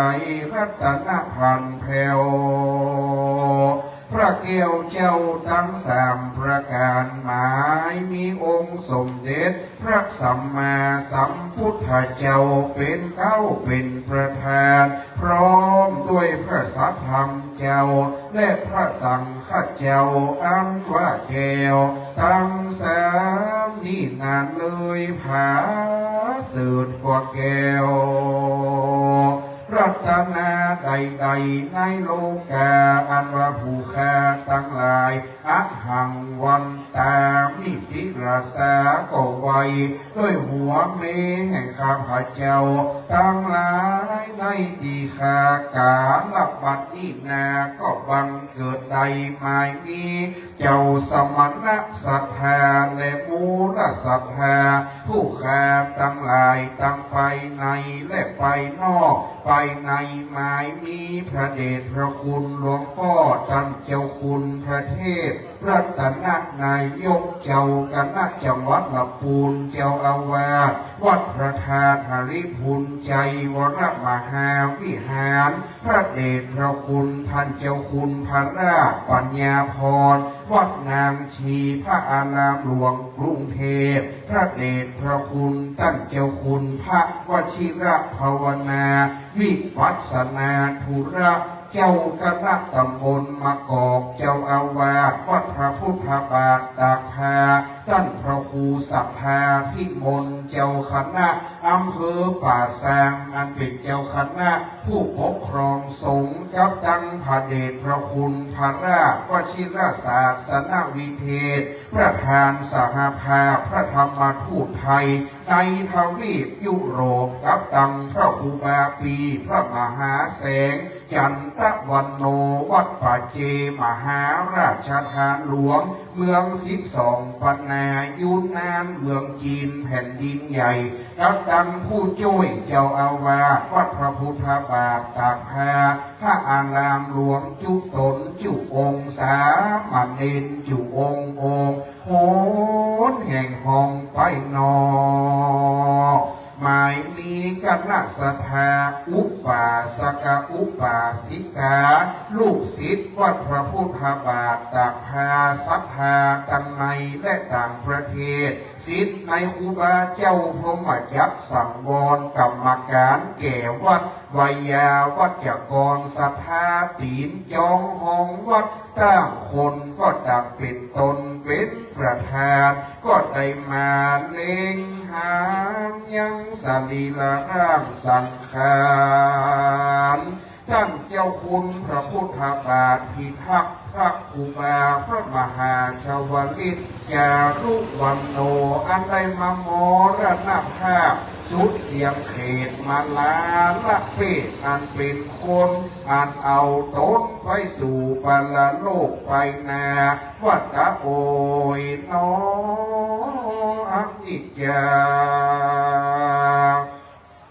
วัฏสังขาราอันว่าสังขารธรรมนี่นานเลยบอกมันบอกเตียงรู้ความเอียงไปมารู้จะลาเท่าแก่บ่เว้นแว่คนใดแม่นจะลบหนีไปดังใดก็จึงบอกโปนตั้งเจ้าใหญ่ขุนพลและราษฎรก็บอกพ้นจากเมืองมรณา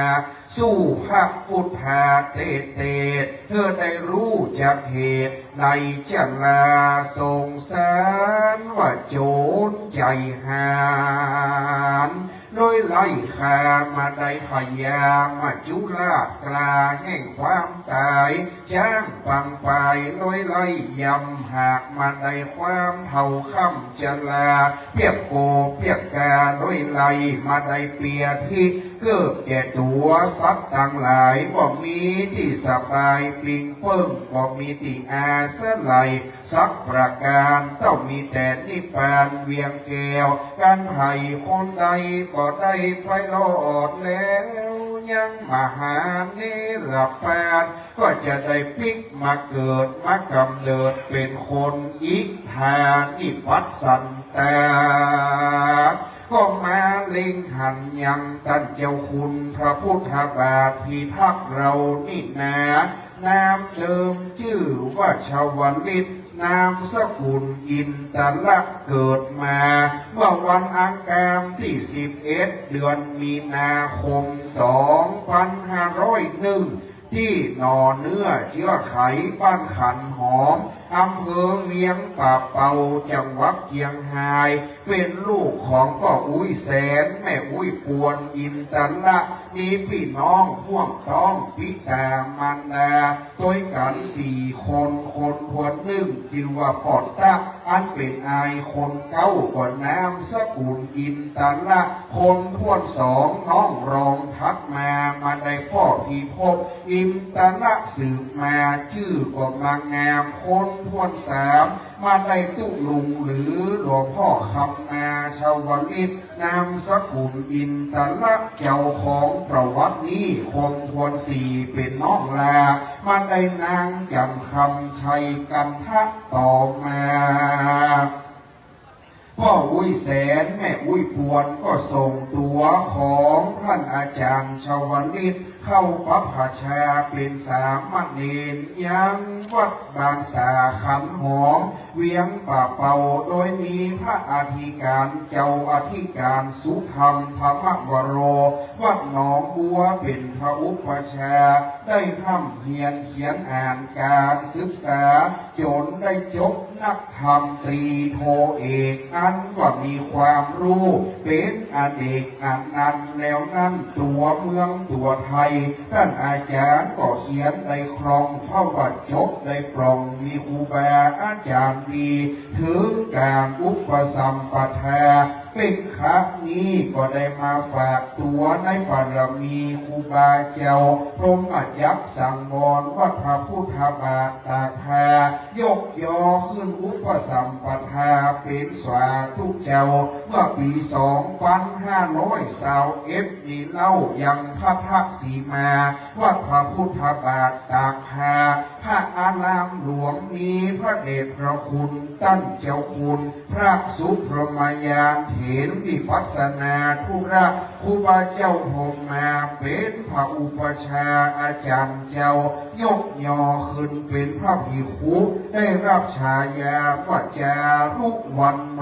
นับสืบนั้นเดิมมาต่อมาก็ได้รับการศึกษาเป็นพระมหาปริญญาธรรมประโยค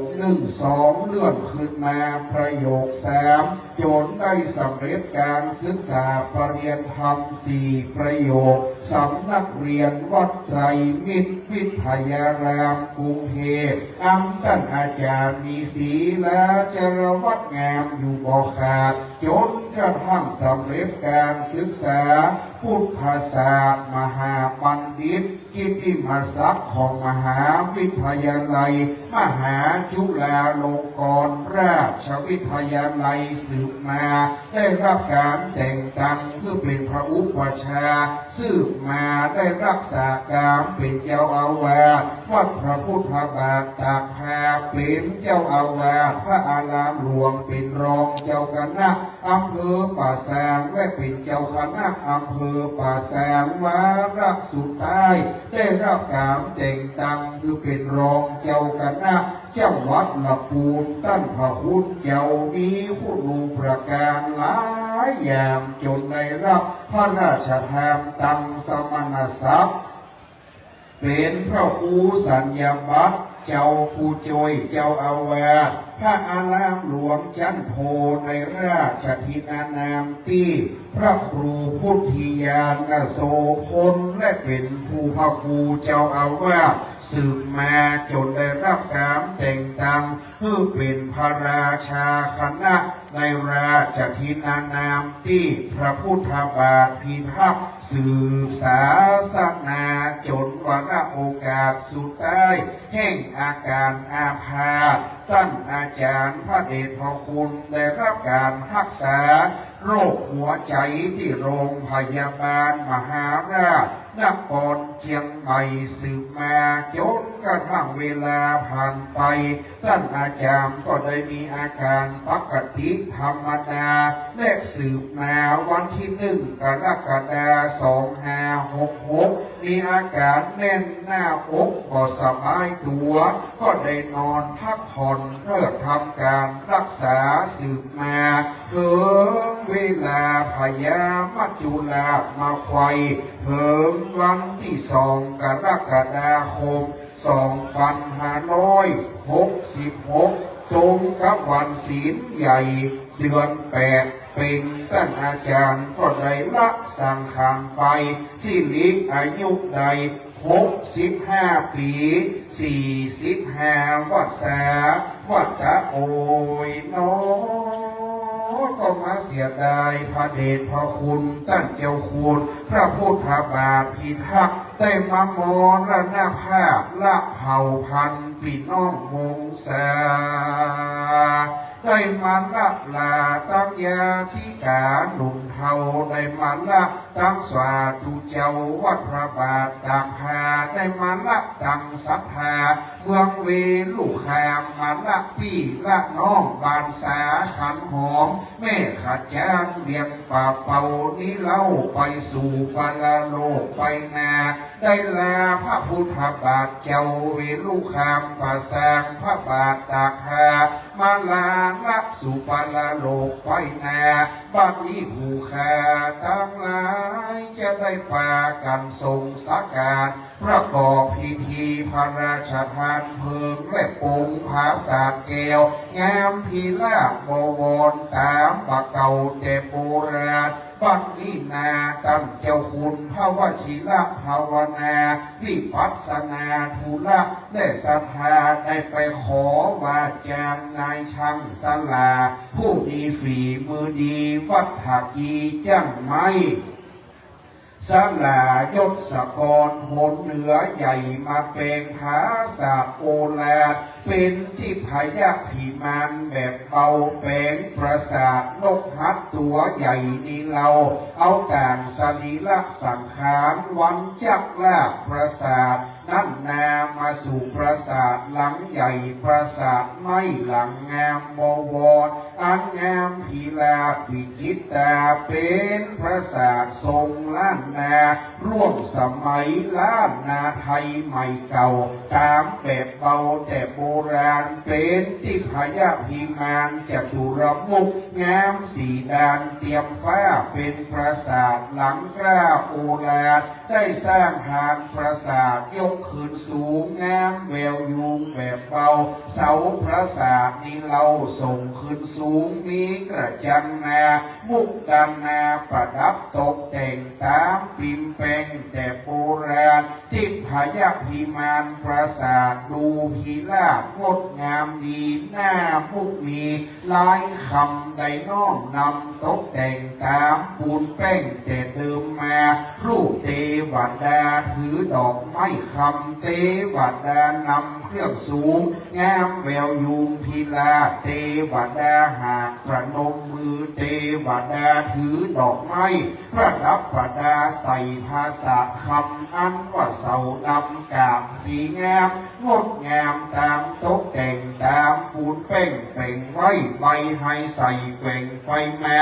ยอดปราสาทล้านนาส่งคืนสูงมีปานลมแววอยู่ตกแต่งสีเหลืองแห่งทองคำได้น้อมนำใส่ไว้รอบปราสาทใส่ดอกไม้ดังหิมปานเตรียมที่พยาพิมานเขตหอมได้เตท้องสวรรค์ขัดเทวโลกปานลงหน้าขัดดันกำยันใส่ผ้าม่านใหม่สีทองงามประดับประดาตามโบราณคืองา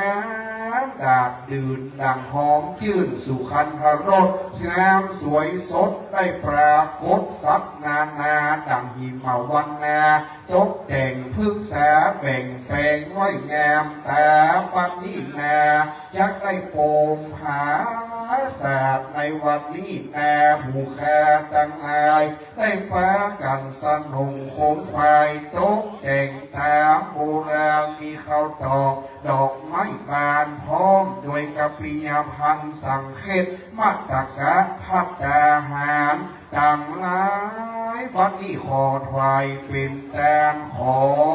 พระแก้วเจ้าตั้งสามจุมีธรรมเมตตาไว้นาปฏิกหารับเอายังวัตถุยิ่งสิ่งของแทนมาตกะพัตตาหารและสหปริวารการตั้งมวลฝูงนี้เพื่อเฮแล้วเสียยังกรรมกำหาพนาสมิชันตุจุเกิดได้ปันอุดมสมสารบุตรที่อยู่เกียงจุประการบุญกินบุญแตนจะได้ขออุทิศหายแผ่ไปเถิมแก่จิตตะดวงวิญญาณพระมหาเถระผู้มรณภาพไปสู่ปรโลกไปนามีนามมกอมจิวพระเดชพระคุณหลวงพ่อท่านเจ้าคุณพระพุทธบาทพิทักษ์อุบาพระมหาชาวลิตจารุวันโนหลอนว่าจิตตะดวงวิญญาณท่านเจ้าคุณได้ไปสถิตเสถียรสำราญอยู่ในทิพยพิมานใดอันอยู่ในพิมานสว่างจันทร์ฟ้าพิมานคำน้อยใหญ่ดังอ่านก็ขอบุญกุศลมีน้ำไปแผ่รอดเธอได้ไปจุกจอดเขาเจ้าตั้งตังมวลเธอได้ฉันได้บริโภคเธอได้โป้นเสียยังตีญาเธอได้พรากเสียยังติตุกเธอได้เถิงสุขในตีคากาณบัดนี้แม้นว่าดวงวิญญาณอยู่ไกลสุดวิสัยไปบ่รอดขออัญเชิญเจ้ายอดมเหสักขาเทวบุตรและเทวดา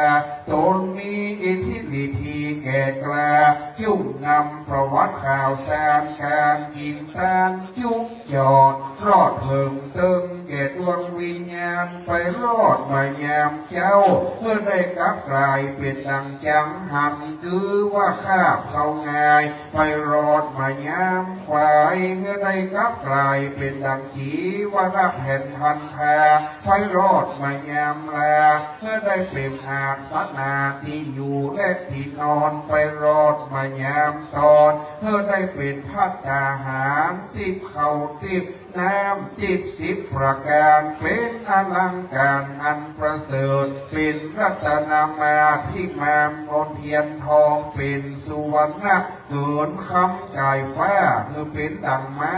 อาจารย์ในเป็นปลาไทยยักษ์เข้าห่อเป็นเรือนาวาสะเป้าคำลำอันผา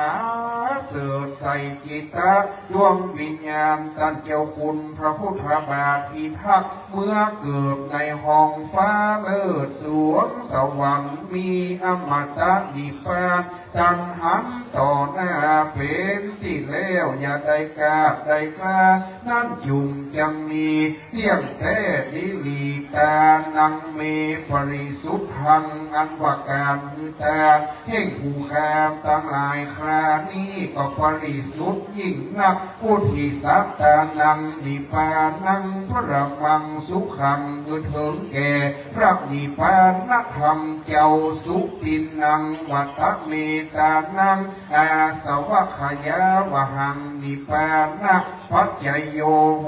ตุโนนิจังนิจังวัตนิพพานังสุขังวัตนิพพานังสาลังวัตนิพพานังนิพพานังพระมังสุขังนะโมตัสสะภะคะวะโตอะระหะโตสัมมาสัมพุทธัสสะนะโมตัสสะภะคะวะโตอะระหะโตสัมมาสัมพุทธัสสะนะโมตัสสะภะคะวะโตอะระหะโตสัมมาสัมพุทธัสสะอิมานิมะยังพันเตมัตตกะพัตตานิสัพปริวารานิภิกขุสังคัสสะโอโนชยามะสาธุโนพันเตภิกขุสังโฆอิมานิมัตตกะพัตตานิสัพปริวารานิปฏิคันหาตุอัมหากังทีฆรตังหิตายะสุขายะข้าแต่พระสงฆ์ผู้เจริญข้าพระเจ้าทั้งหลายขอน้อมถวายมัตตกะภัตตาหารกับทั้งของบริวารทั้งหลายเหล่านี้แด่พระสงฆ์ขอพระสงฆ์จงรับมัตตกะภัตตาหาร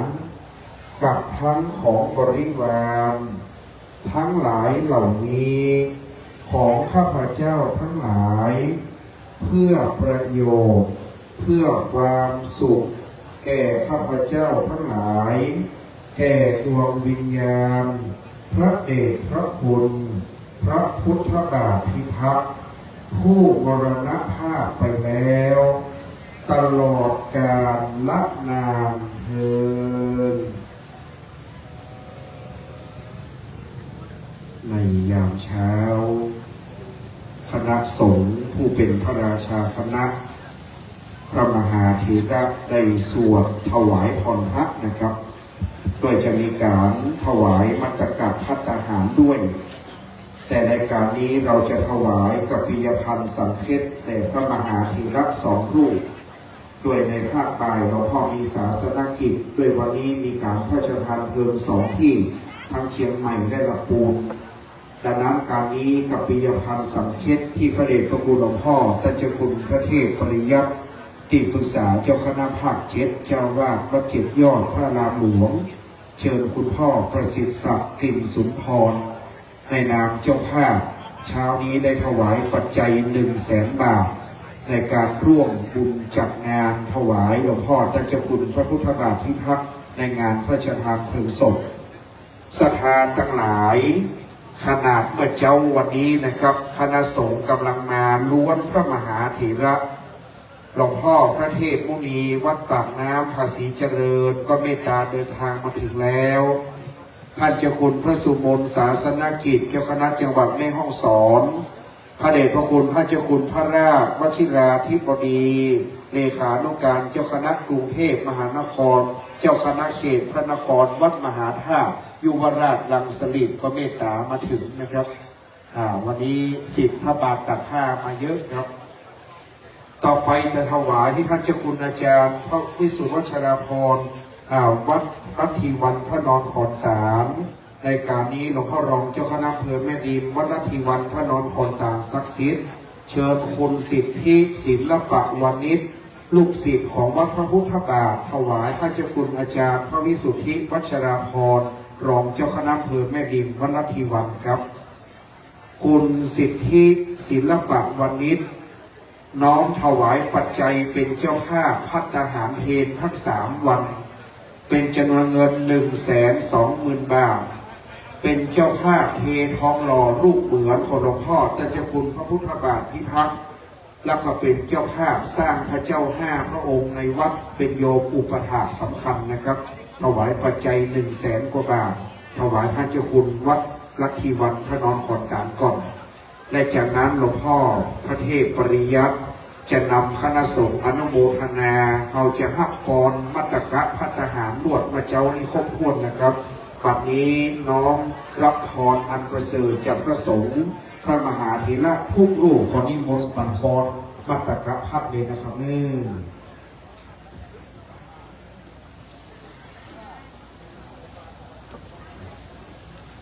เป็นญาติโยมรับพรจากพระสงฆ์ยะถาวาริวานาโกราปาริปุเรนติสาคารังเอวะเมวะอิโตทินังเตตานังปะระปะติอิชิตังปฏิตังตุมหังสิกเมวะสันชิตุสัพเพปุเรนตุสังกัปปะจันโทปนรโสยถามณิโชติประโสยถาเอวะจันโทสัมภะโวะโตสัตตมาเตภวะตอะระโยสุขีอายุโกภวะสัพพิติโยวิวัชเยนะสัตตุมาเตภวัตวันตรายโยสุขียุโกภวะสัพพิติโยวิวัชสัพพะโลโภวินาศตุมาเตภวัตวันตรายโยสุขีที ยุโกภวะอภิวาทนาเชสเมตังพุทธา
สาธุเจริญจิตตภาวนาทำสมาธิคือพร้อมกับพอควรแก่เวลาครับ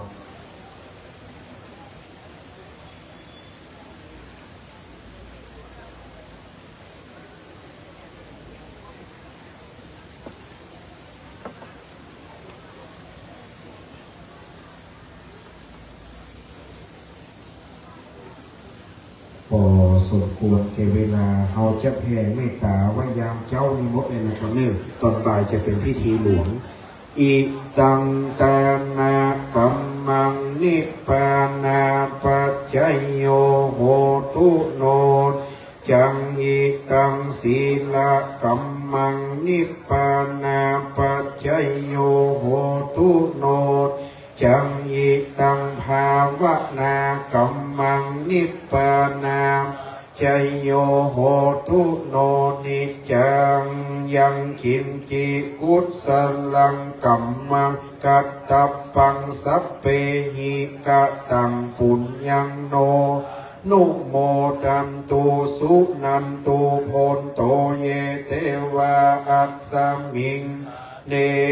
ติกาตาติขายุกาสัพหาหนตุสัพเพตาสุขีอัตตานังปริหารันตุมาตาปิตาโรสุขิตาหนตุทุกขาปมุจจันตุสัพเพยาตกาสุตาหนตุทุกขาปมุจจันตุสัพเพอะยาตกาสุตาหนตุทุกขามปะมุจจันตุสัพเพปิสาจะสัพเพยัคขาสัพเพเปตาจะสุขิตาหนตุขามปะมุจจันตุสัพเพนักขัตตาสุขิตาหนตุทุกขามมุจจันตุสัพเพเทวาสุขิตาหนตุทุกขามมุจจันตุสัพเพอาจาริโยปัจฉายาสุตาหนตุทุกขามปะมุจจันตุสัพพะสัมปัตโยสักนิชันตุโวสังขารตั้งเจ้าคุณจะอยู่ยังวัดวันสุดท้ายบัดนี้จะได้ลาป่าตักพระบาทเจ้ารอยพระพุทธบาทตักผ้า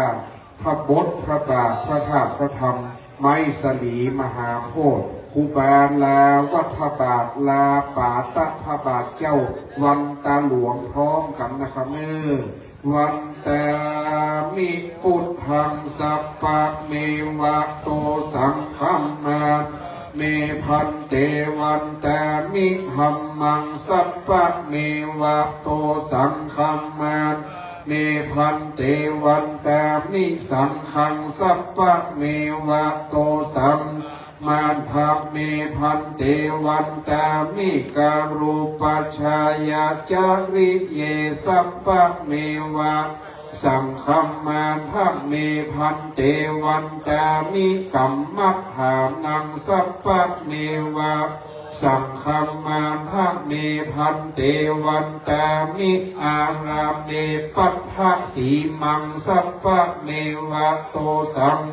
มันธรรมเมพันเตวันตามิเจติยังสัพพทาเนสุปฏิ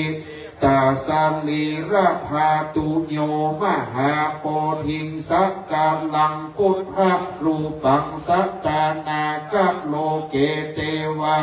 เกพรหมโลเกจัมปูติเปลังกาติเปสันลิระหาโยเกสาธาทุโยอระหันตาธาทุโยเจติยังภากุติงจตุราสีติหัสเสธรรมขันเทสเปสังปาตะเจติยังจะอะหังวันตามิสัพพะโสสังขารท่านเจ้าคุณก้อยสูงมาก่อนที่จะโป่งในยามค่ำบัดนี้พระเดชพระคุณหลวงพ่อพระเทพปริยัติมีพรรษาอยู่การสูงสุดวันตาน้อยหลวงพ่อวัดเก็บยอดก่อนนะครับวันตามีพันเตสัพพัง ปะราทังคัมมาพัมเมพันเตมะยาตังปุญญังสามินาอนุโมตัปปังสามินากตังปุญญังไมหังตาตัปปังสาธุสาธุอนุโมทามิ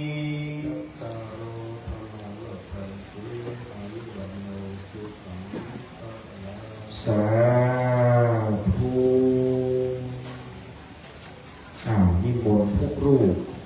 ฉันภัตตาหารเพลงได้จัดเต็นท์ไว้หลังโดมใหญ่นี่เลยนะครับข้ามถนนนี่ไปจะเป็นโต๊ะเพลงของคณะสงฆ์สามเณรป้ากองกองวงคณะนาคตันเชียงใหม่ทรงสกามเนอร์โชเฟอร์วัดลัทธิวันกับวัดเจ็ดยอด2 วัดนะครับลัทธิวันกับวัดเจ็ดยอดรับพยาทานของพระเจ้าคุณอาจารย์ข่าวกับหลวงพ่อพระเทพปริยัติครับโชเฟอร์เจ็ดยอดกับลัทธิวันพระนอนขอนตาน2 วัดนะครับรับของพยาทานครับในโดมนอกจากนั้นครูบาอาจารย์ผู้รูปนิมนต์เพลนะครับนิมนต์เพลที่เต็นท์ด้านหลังนิมนต์ครับผมเจ้านี้สพบทุกคนมหาหลวงพ่อไมตรีขเวสโกหลวงพ่อเจ้าคุณสพบมาพบกับท่านเจ้าคุณพระวชิระภาวนาเพื่อจะรวมกันถวายทั้งหมดนะครับเป็นสามัคคี10 พระบาทสพบถวายเลยเจ้าพี่โอโม่พระพิธีกรเสียงสวรรค์ดำเนินการขอบพระคุณครับพี่นิมนต์ครับในภาคเจ้าการบำเพ็ญกุศลนะครับถวายเป็นความรบแรกทางท่านอาจารย์กรินทร์พวกอินแสงได้ลำดาพิธีการสุมาขวตานเวทการพระสังฆเจ้าพระราชาคณะเจ้าพระสังฆาธิการได้สวดถวายพรพระเสสับได้งดงามตอนนี้ในนิมันตนาครูบาสังฆเจ้าได้ฉันพระทหารเพลนะครับเจ้าภาพเจ้าสถาโต๊ะเพลโต๊ะละ 1,500 บาทไปน้อมประเคนถวายได้เนิ่นครับนอกเหนือจากนั้นนะครับสาธุชนพุทธบริษัททุกคนทุกท่านโรงทานเดี๋ยวแห่งสักกรรมปเนอถวายเพลพระสงฆ์สมณีนเสร็จเรียบร้อยสัก4-5 นาทีแล้วก็เปิดดีตามโรงทานกันตุยไปฉะนั้นในช่วงนี้จะได้ถวายพระสงฆ์เพื่อเป็นบุญเป็นพลังแห่งศรัทธาน้อมถวายเป็นอาจาริยะปุจจาคุณแห่งหลวงพ่อได้เจ้าคุณพระพุทธบาทพิทักษ์ท่านพระมหาชวริจจารุวโนปเรียนธรรม4 ประโยคสิริอายุหลวงพ่อท่านเจ้าคุณได้65 ปี45 พรรษานะครับอดีตรองเจ้าคณะจังหวัดลำพูนอดีตเจ้าอาวาสวัดพระพุทธบาทกับพระอารามหลวงรูปที่ 3ฉะนั้นใครที่จะบูชาในส่วนของชุดผ้าไตรมหาบังชุดผ้าไตรบังสุกุลนะครับชุดละ100 บาทให้หอมกันเทศกันทำได้เน้อ4-5 ต้นกัน3 ขาตั้งเด่นสง่าหน้ากองอเมริกันขอให้ร่ำรวยนะครับวันนี้ร่วมด้วยใจกันสร้างทิพยวิมานคำน้อมถวายครูบาสังฆเจ้าวันนี้ขอบคุณคณะศรัทธาสาธุสิษย์โดยเฉพาะคณะศรัทธาวัดศรีชมพูแม่ริมเชียงใหม่ห้างหุ้นส่วนจำกัดลังไม้พาณิชย์988โดยมีครอบครัวของคุณพินิจคุณรำพลอยคุณพระบลคุณทศพลคุณเมธินีครอบครัวเกศฉับร่วมเป็นเจ้าภาพโรงทานสถาพี่น้องบ้านปะติวสถาของวัดศรีชมพูแม่ริมก็มาร่วมออกโรงทานทุกโรงทานตอนนี้นะครับโรงทานไหนที่พร้อมเอาเข้ากล่องเอาบริการคอนเนอร์ก็จะมีพระสงฆ์สามเณรเจ้าหน้าที่พิธีประจำกล่องเอาบริการอยู่นี่บางส่วนแล้วสาธุชนคณะกรรมการอย่างนอกนั้นนะครับโรงทานไหนที่เป็นโรงทานสำเร็จรูปนะครับเข้าลาดแกงเข้ากรองลำเลียงเข้าที่กองอำนวยการและคณะแห่นาคตันศีลเจียงใหม่ด้วยเด้อวันนี้ศิษย์ครูบาศิษย์อาจารย์นะครับเดอะสรอได้นำคณะแห่นาคตันเจียงใหม่บรรเลงกันกลุ่มงาน แล้วสาธุชนเฮา ไปตาแดดแล้วมันฮ้อน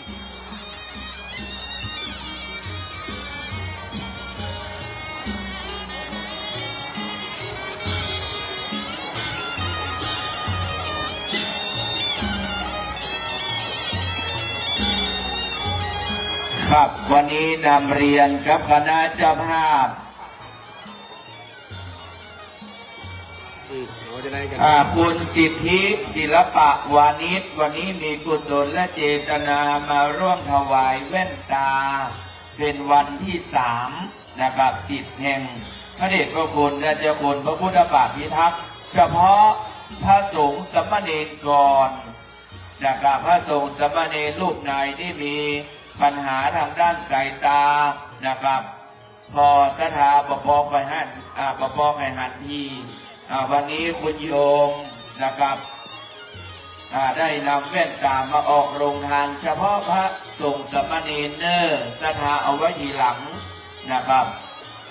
เบื้องต้นนั้นก็หลังจากได้ฉันพระทหารเพลเรียบร้อยนะครับพระมหาเถรานุเถระที่ต้องการแว่นตานะครับไปรับได้เนอร์เอาสายตาไปสวมใส่เพราะว่าแว่นตาสำเร็จรูปจะจับตาไผ่ตามันห้ามฝากกันเนอครับเนอครับตอนนี้ในจุดของกองอำนวยการนะครับเดี๋ยวสักคำหนึ่งจะขอโอกาสบรรดาพ่อแม่ศรัทธาเฮาได้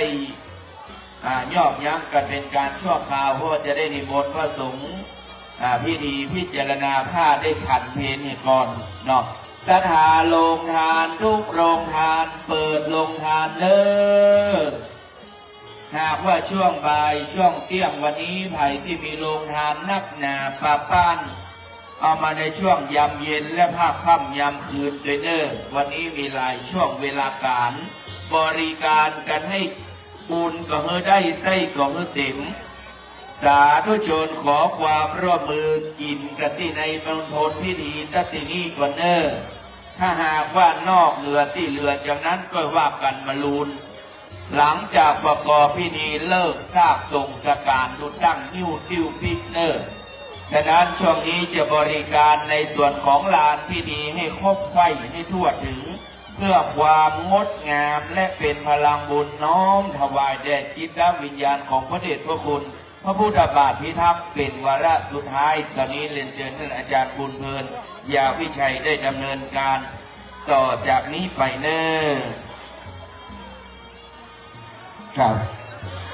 เราน้องไพศาลบารมีมาเถราจารย์ทุกรูปด้วยความเคารพอย่างสูงยิ่ง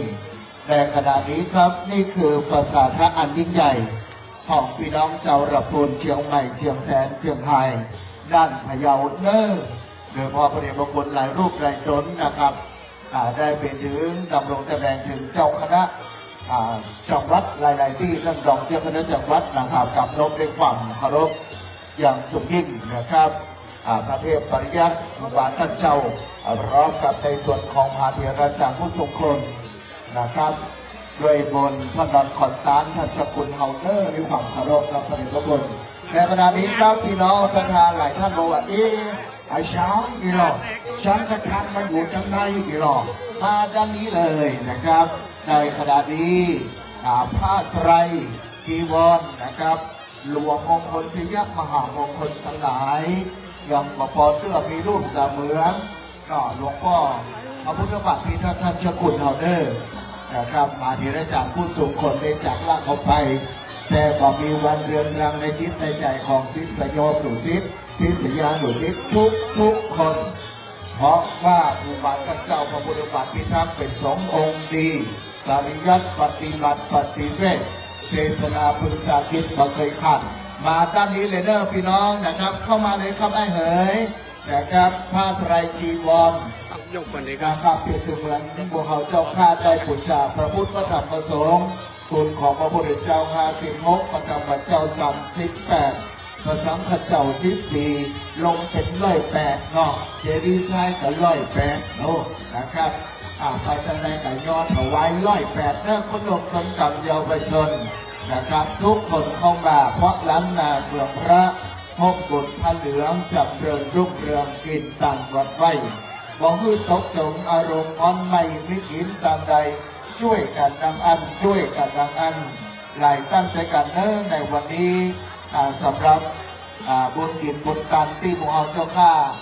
ได้ร่วมกันแสดงพลังอันยิ่งใหญ่ภาษาพระในตนตัวของพระเจ้าคุณพระพุทธบาทที่ครับต่างที่พิดานเวเดเวนเก็บตันนอกยอถวายว่าประวัติความเป็นมาตั้งแต่เล็กแต่น้อยจะถึงดำรงถึงตำแหน่งสูงสุดแล้วก็ได้จากโลกนี้ไปด้วยอาการอันสงบหล่อร่างและวิญญาณของพระเดชพระคุณหลวงพ่อดุลปิศาธรรมที่ย้ำใจให้ลูกศิษย์ลูกหาพุทธบาทพิทักษ์และพุทธศาสนิกชนพระพระอุบาสกพระตนาอุบาสิกาทุกท่านได้ทราบถึงว่าคนเฮานั้นเกิดมาแล้วต้องตายดีหรือจนก็มาไหวหลีกเว้นอันความดีอยู่ที่ไหนควรประกอบละโลกนี้ใช้ในต้นปลายบุญกาคุสัทธพระพุทธเจ้าช่วยคำโตนาคมณะพระพุทธเจ้านำต่อเก้าทัสปะพระพุทธเจ้าสลีเปิงเป่าโคตมะพระพุทธเจ้าสืบเก่าพุทธา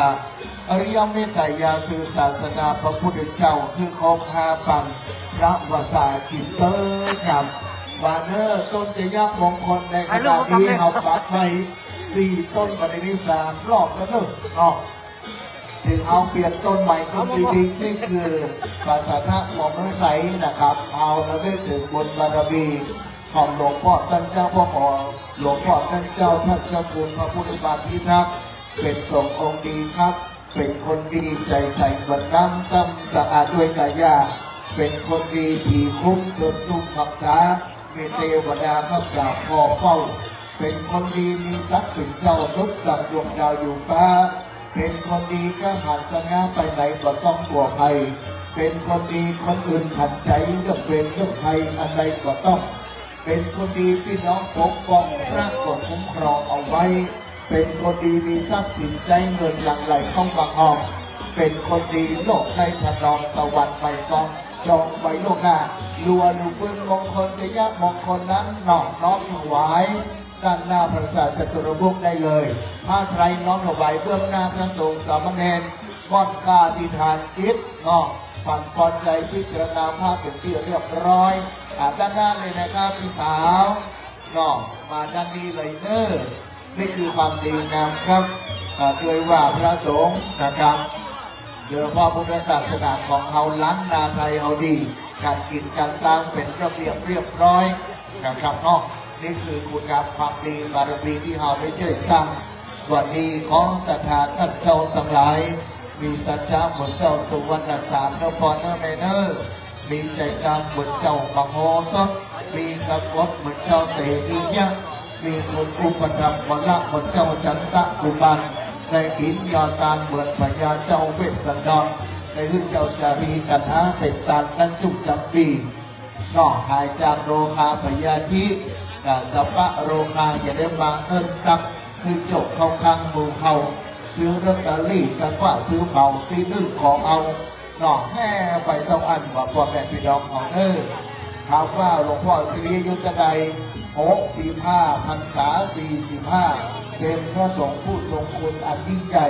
ที่เขาท่านทั้งหลายจะลืมมาได้โดยเด็ดขาดเขามีรูปสาเหมือนเอารูปหลวงพ่อเดชพระคุณหลวงพ่ออาการบรรราชดานิมนต์เอาไว้บนหัวนะครับ